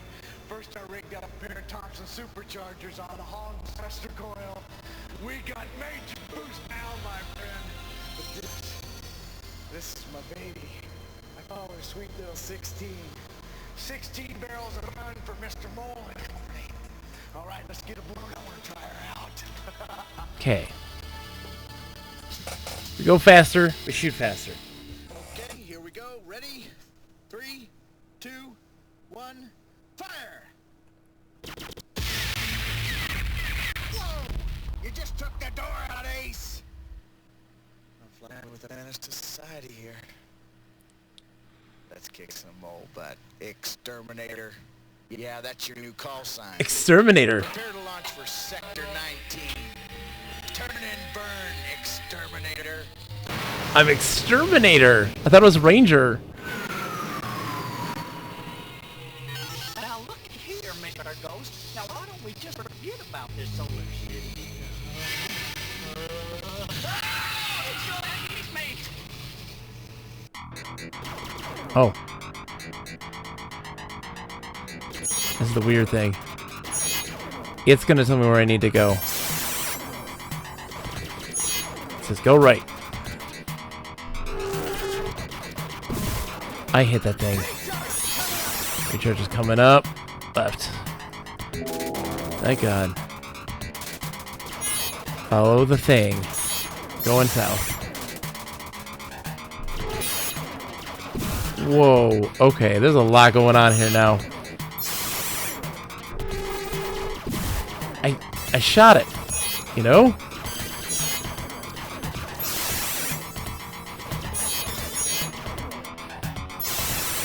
Going left. It told me to go left. I went left. I swear to you I hit left. Okay. Let's try that again. We're Exterminator though. Now you have to change your name. Exterminator used to be a Terminator. Stay cool. Don't let them freak you out.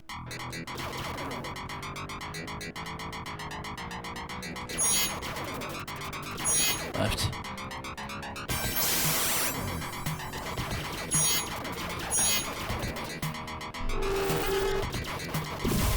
I shot it, I think. Recharge is coming up. Left.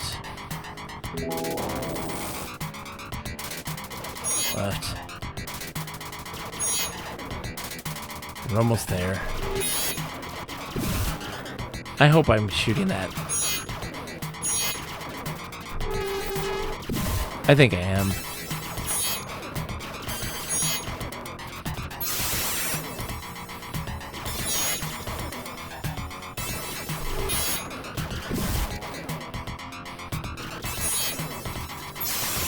Oh, jeez. Okay, game. Left.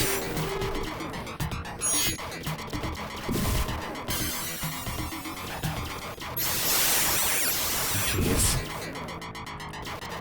There's so many things coming at me right now. There's a lot going on. Going right. I went right. I went right. Oh! We gotta wait till this thing gets big enough. And then we got to push C. What? I hit C! Hold on, I gotta make sure the controls are correct. Is it starting over now? My score's back to 0. Junction's coming up. Stay cool. Don't let them freak you out. Let's see. No, I'm Exterminator, still my score's just 0 now.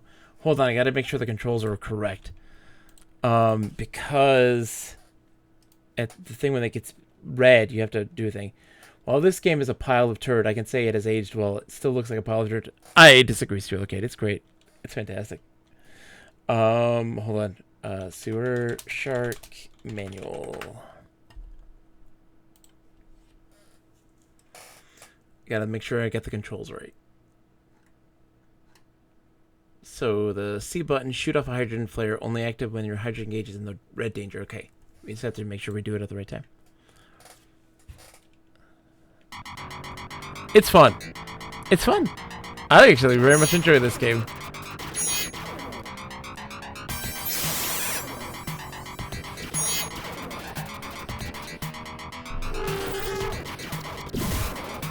It's just because you're not good at it, that's why. What? This is, oh, it wasn't a recharge station.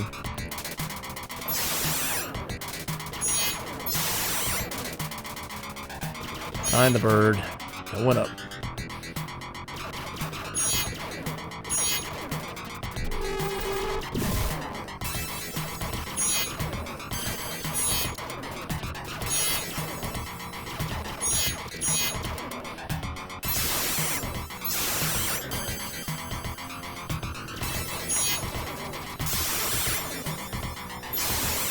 Going up.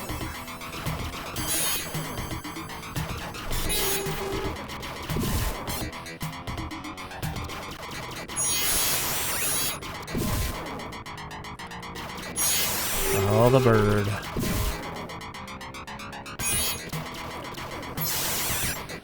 There's a lot going on. Oh, I gotta use the thing. Use it. There it is. Woo! Up against the wall! That won't work anymore, Stensler. We're already past the upper periphery of Sector 19. Thank you. Thank you, my friend.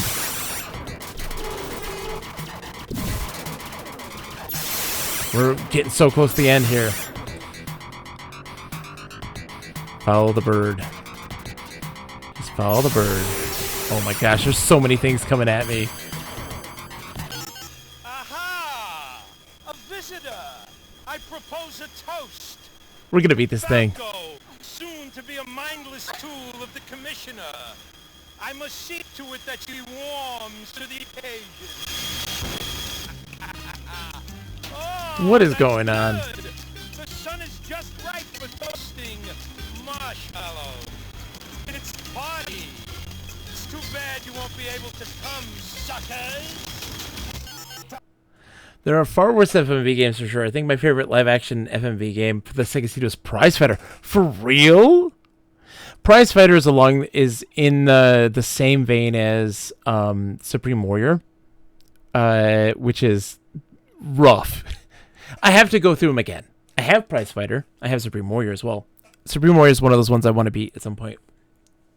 Stenchler! We're going to get it, though. We've got this. We've got this game in the bag.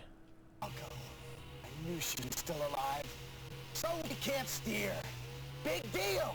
We can still shoot. We've got to try to save her. Your new call sign is Beach Bum. Beach Bum. Make it happen. Turn and burn, Beach Bum. Okay. I can't steer, apparently.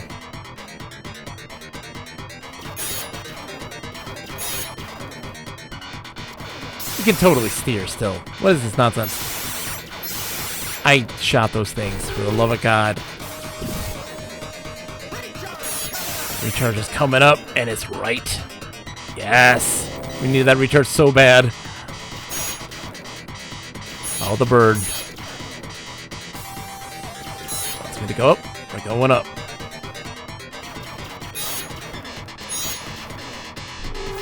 We're doing this. We're beating this damn thing. The music is very intense now.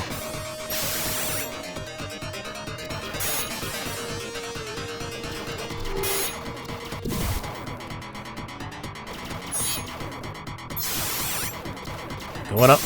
Bird wants me to go up. I'm going up.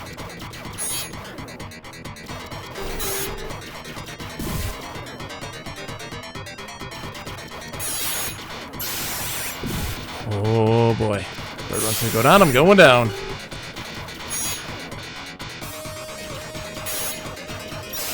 I shot that thing. Come on now. Come on now, game. Oh, we made it just in time. I totally forgot about that. Thank God.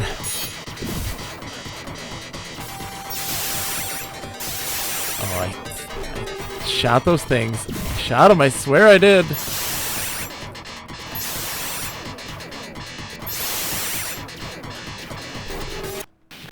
No! Come on!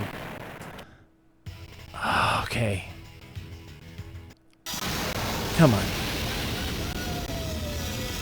We're still Beach Bum. Freeway junction's coming up. Stay cool. Don't let them freak you out. We got this. We got this. I believe.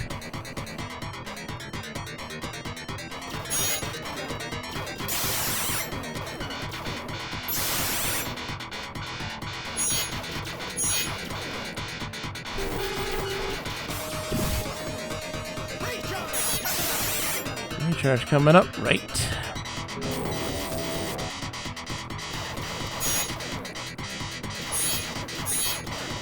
Listen to the bird. Going up.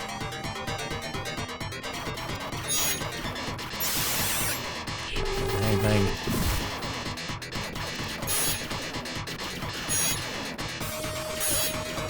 Follow the bird.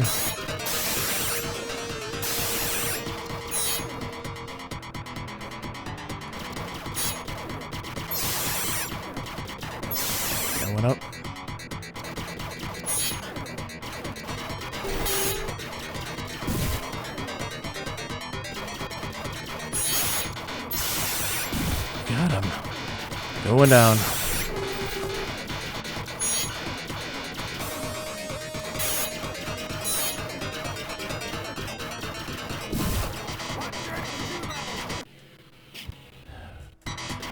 Oh boy.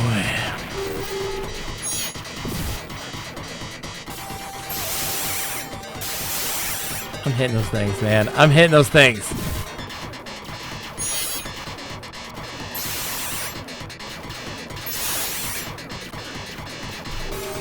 I hit the thing. I hit the thing. I hit the thing. I don't know what to tell you. I hit the thing. Oh, Serial Arcade, don't tell me this. Captain Power game done up like this would be perfect.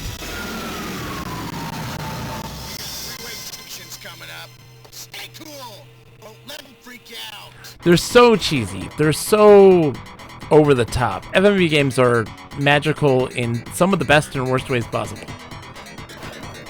That's why I love them. That's why I love them.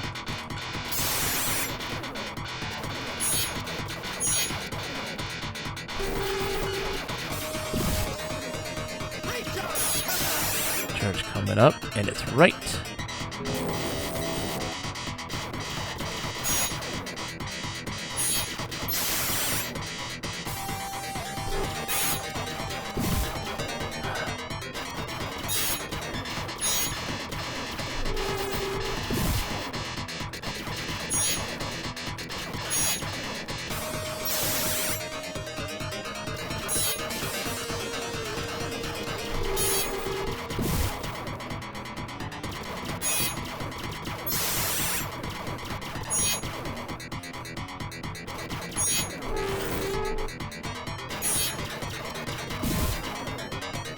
Come on, come on, come on, come on, come on, come on, come on.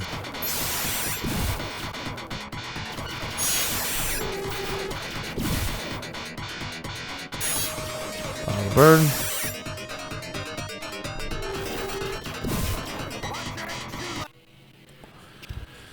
Yep, pull that up.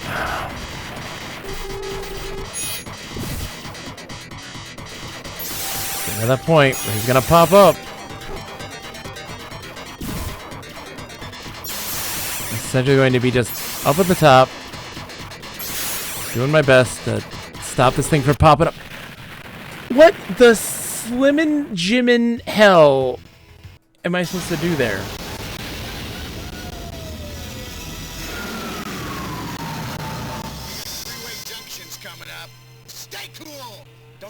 I played the crap out of the Sega CD when it had come out. I didn't own one at the time, but it came out around the time that I disappeared for a week at a time to my friend's house to smoke pot and play video games. I mean, you could tell us you hit the thing a few more times. I could probably do it a couple more too. I probably could a couple more too. We got this thing. We're so close. We're right there.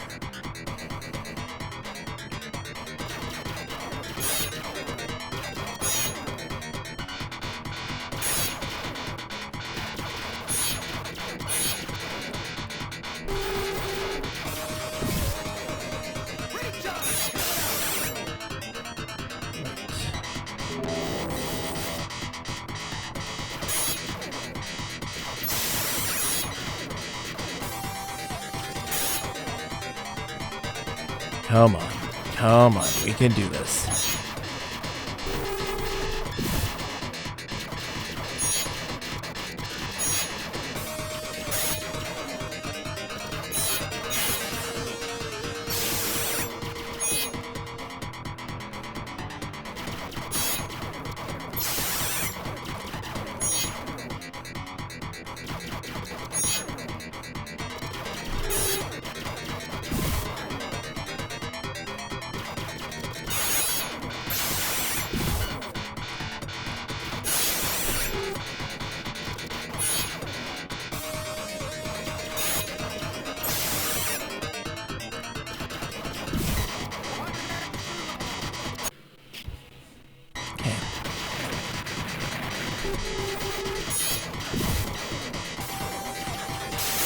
That moment. I'm just gonna hold down the fire.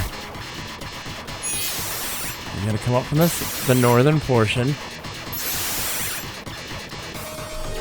There! Suck it, you stupid robot!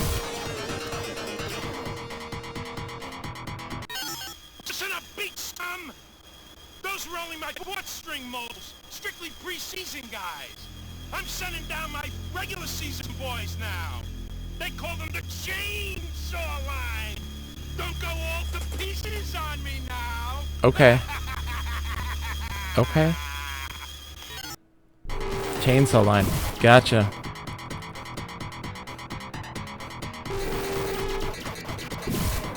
What makes them the chainsaw line? Oh, geez, they just kind of pop up quicker.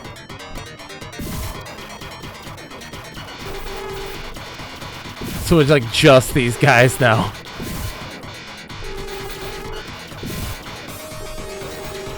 Oh, come on now. Come on now. We took some hits back there. Nothing this ghost here can't handle. Turn and burn, beach bum. Turn and burn, beach bum. Oh, great. Bats. My favorite things, the bats. I'm sure they're sucking energy off me too, like as we speak. Listen to the bird. Left.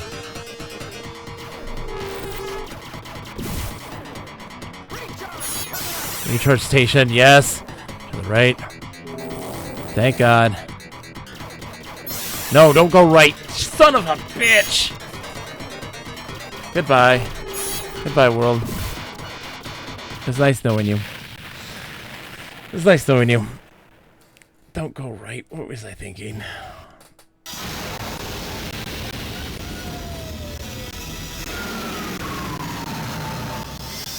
Junction's coming up. Stay cool. Don't let them freak out. Okay.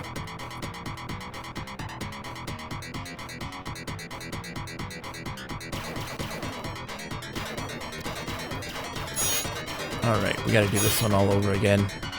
That one stinking dude.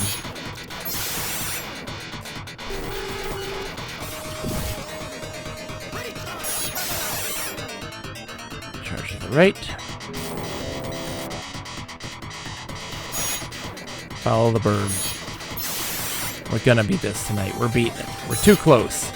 We're too close. We're right there. I can smell Seashell City or wherever I'm going.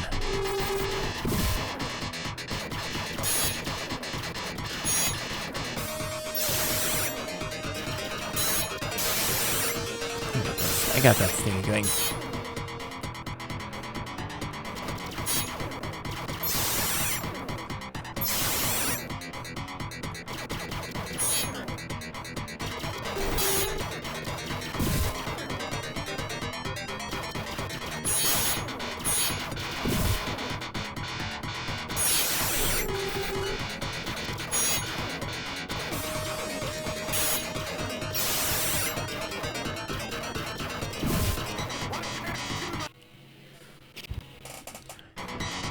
I was too busy thinking about how much I love this game. That's exactly what I was doing. How did you know? Why are you in? Get out of my head, you. Okay. Up top. He's above. There we go. I just hold the button down for that situation. Listen up, beat scum! Those were only my fourth-string moles. Strictly preseason guys. I'm sending down my regular season boys now. They call them the chainsaw line. Okay, please don't mess this up, please. Please don't mess this up. Come on.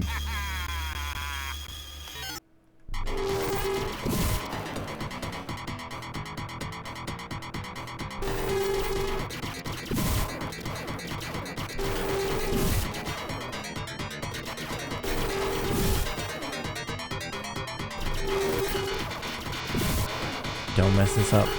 There's gonna be a spinny guy coming up soon. Yeah, oh god. Alright, we got the spinny guy at least. That's a good start. We took some hits back there. Shouldn't have gone to recall. Ghost here can't handle. I shouldn't have gone to recall. Turn and burn, beach bum. I shouldn't have gone to recall. Hey, bats. I hate you. I hate all of you, bats. Follow the bird, not the bats. Hard to see them too, because those things get in the way. Left.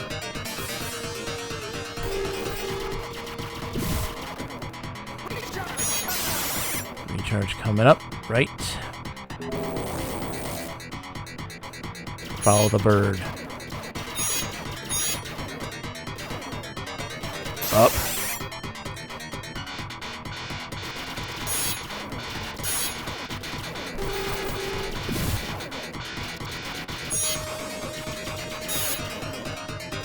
Follow the bird. Left.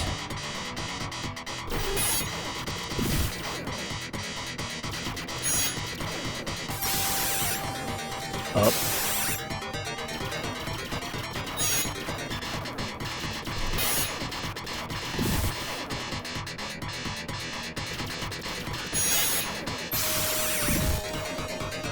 Down.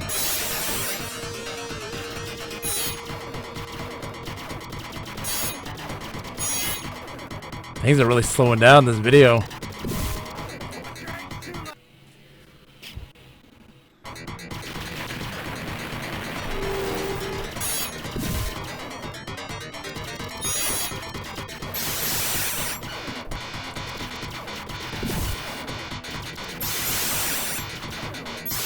That's fine.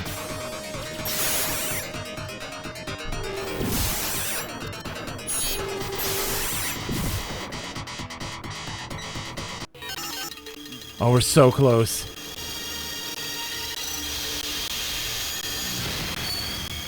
Anchovy pudding! Where's my anchovy pudding? Anchovy pudding. Did I make it?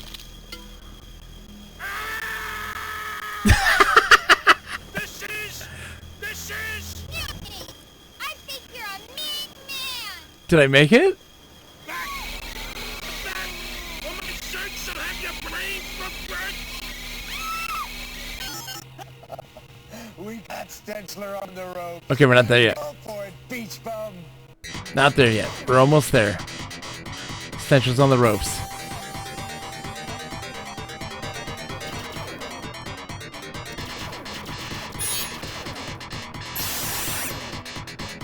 Energy's doing just fine. Our energy's doing just fine right now.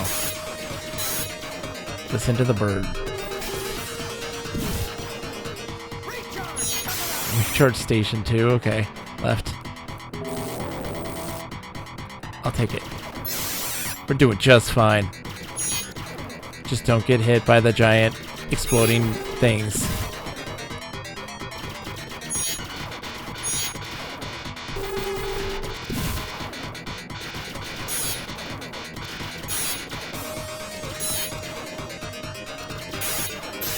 Right.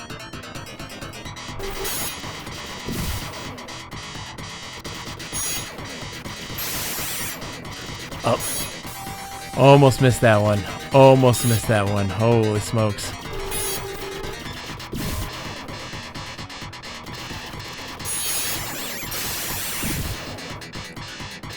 Oh, the bird. What does the bird tell me? Right.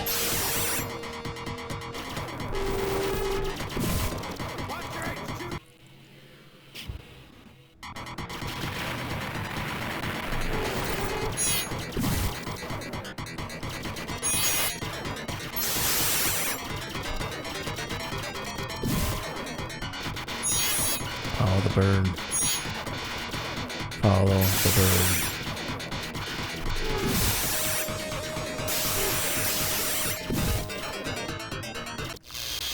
Come on, come on, come on.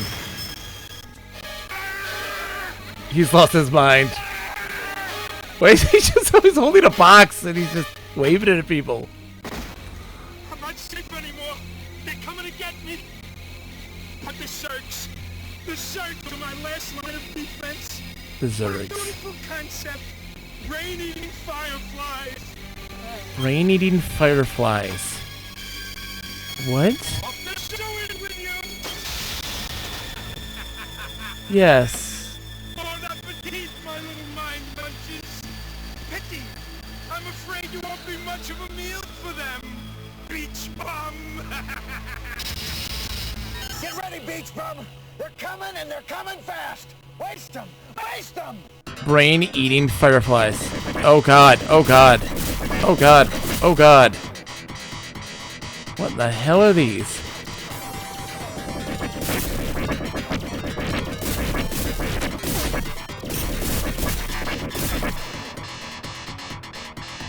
Brain-eating fireflies. The final boss.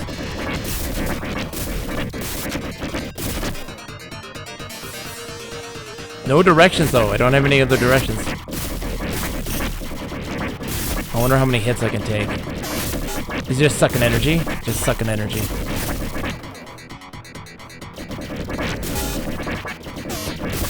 Oh god. You did it. We did it? Nice shooting, beach bum. Next stop, Solar City. Solar City, baby! We did it! The darks didn't stop them. They'll be coming for me now. Dude, Gonna get out. we rocked it! Suck it, Stenchler!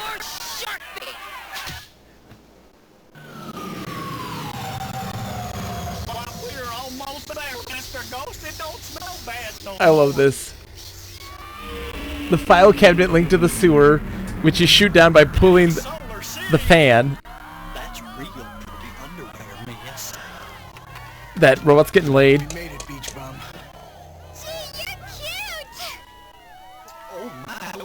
Let's do that again. Oh, All right, buddy. Welcome to paradise. everybody's getting laid. Ghosts are getting laid. The stupid robot's getting laid. Where's Stensler? Not me, though. Stenchler, he's getting thrown into the sea.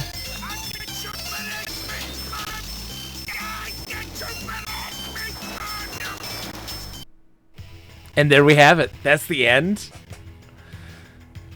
That's ridiculous. Well, we beat the game. We did it. It's 110. That was good timing. What a game. What a game. Like, here's the thing, right? I found this to be more fun than something like Night Trap, CG, GG, FMV. This is more fun than something like Night Trap. Because... Not GG, because it's not good. It's so good! Thank you, Kuno. It was amusing, at least. It was enjoyable. I enjoyed this. That's the thing. It's a short game, but it's like dumb fun. It's not anything that's necessarily difficult, but it's also not something that's so dumb that's on autopilot, and it's not arbitrary, like something like Night Trap, where you have to kind of just hope that you get the right room where the thing comes in. So like the mechanics aren't arbitrary, which is appreciated, and they do things to shake things up and make things a little more intense or more interesting. It was Sewer Shark. It's a turd frozen in time. A bad game can be very enjoyable. This is a 7. It's not a bad game. It's a 7. It's fine. It does some interesting things with FMV, and the Twitch aspects of it are entertaining and enjoyable, and the memory aspects of it are enjoyable. Like, it's got a nice little hook that's just simple. It's a 7. It's not a bad game. It is not a great game. It's a solid deuce. It's not a 2. It's not a 2. It's a 7. And that's how it ends? Like, it don't restart? It just... Here we go again. Oh, okay. Maybe you're good enough, dog meat. Let's find out. And it starts over. We're back to dog meat. Okay. Let's go find somebody to raid. We just beat Sewer Shark. Matali, I do as well. I don't have Sewer Shark. I have just my Sega CD still. It's broken. I need to get it fixed at some point. It's just a blown thingamajiggy on the circuit board. I gotta get that fixed. But, yeah, Rhymes with Orange, thank you so much for coming in. Let's go full screen. Let's go find someone to raid. Who is online? I'll be back on Monday. We're gonna play City of Heroes. Tuesday, we're gonna try again to play Halo Master Chief Collection and do Halo CE, Combat Evolved. And then Friday is... Ooh, Friday something new. I was going to do Sewer Shark, but we beat Sewer Shark. Friday,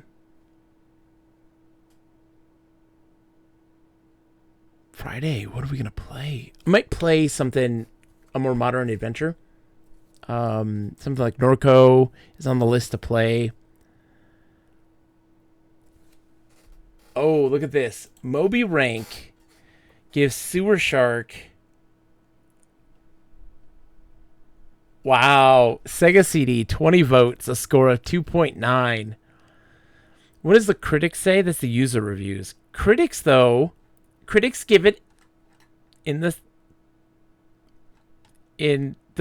look, when the game came out in the 70s and in the 80s, look, Game Fan Magazine, January 1993, 86. Mean Machines, April 1993, 82. Megatech, April 1993, 87. Consoles Plus, 1994, 80. Electronic Gaming Monthly, 70. Repetitive, but good. But good. Electronic Gaming Monthly. Contemporary reviews are garbage reviews. We don't listen to those because modern ones, what happens is an angry video game nerd shits on the game. Everyone's like, it's fun to shit on this game. Boom. Bad review. The game's terrible. But, like, that's not the case. It's not. The Video Game Critic in 2000. His overacting is annoying, but at least he's got spirit. You'll also meet other pilots, an idiotic robot, a weak attempt at comic relief, and your nasty boss will let you know how bad your job you're doing. But the basic gameplay involves traveling through a never-ending tube, shooting pixelated rats by aiming crosshairs. Periodically need to change tubes in response to verbal directions. It's hard to see the holes leading to other tubes. You don't need holes. There's arrows, dummy. Making navigation difficult. There's arrows, dummy. It's all very confusing in general. It's not. And since Sewer Shark is linear with no password, you'll have to sit through the same lame video sequences each time you play. Not very exciting. It didn't. Oh boy. This is wild. I think people realize that this was like, the game was made in 1987. Like, let's look at the Sewer Shark wiki. When was this actually developed? The actual year. Sewer Shark was released in 1992, but its production was meant to be released on the Control Vision, which is the VHS system. And let's see, when was the Control Vision supposed to come out? It was going to be a launch game with it. So this was it was supposed to be released in 1985. So supposed to be released in 1985. There were 3 short trial games finished by the middle of 1986. Oh, it says release date 1985. It's not true. 1986. Sewer Shark was in 1986. Yeah. Developed in 1986. Filmed in 1986. You get a 5.5?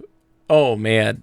No. FMV games are magical. Especially when you talk about shooting gallery FMV games. Those are a blast. Those are fun. Those are, for shooting gallery games, I mean, 7s and 8s or whatever, but they're enjoyable. Who Shot Johnny Rock? Great. Space Pirates? Dude, come on. You cannot play Space Pirates and not say that that's a freaking wild ride. For shooting gallery games, FMVs are fantastic. Adventure games, FMVs are great. They can be wrong, but they are great. Gabriel Knight 2? That's a friggin' 9 out of 10 game. That's not even being silly. Gabriel Knight 2, 9 out of 10. Want some rye? Of course you do. Alright, let's find someone to raid. Sorry. We went on a random tangent. Not a lot of folks are on tonight. That means we're going to hit up my favorite. Just to annoy the living crap out of everyone.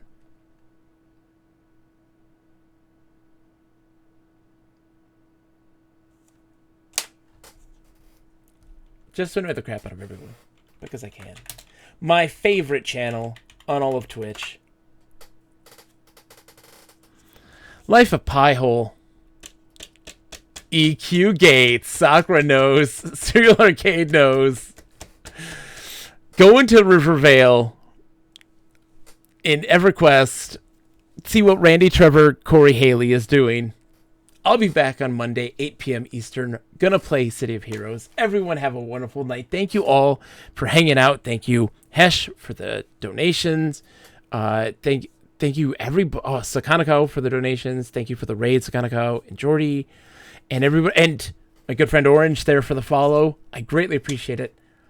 This is a comfort place to nap. Indeed, Serial Arcade. Have a good night. I'll be back on Monday. Farewell, and as always, to humor. Goodbye.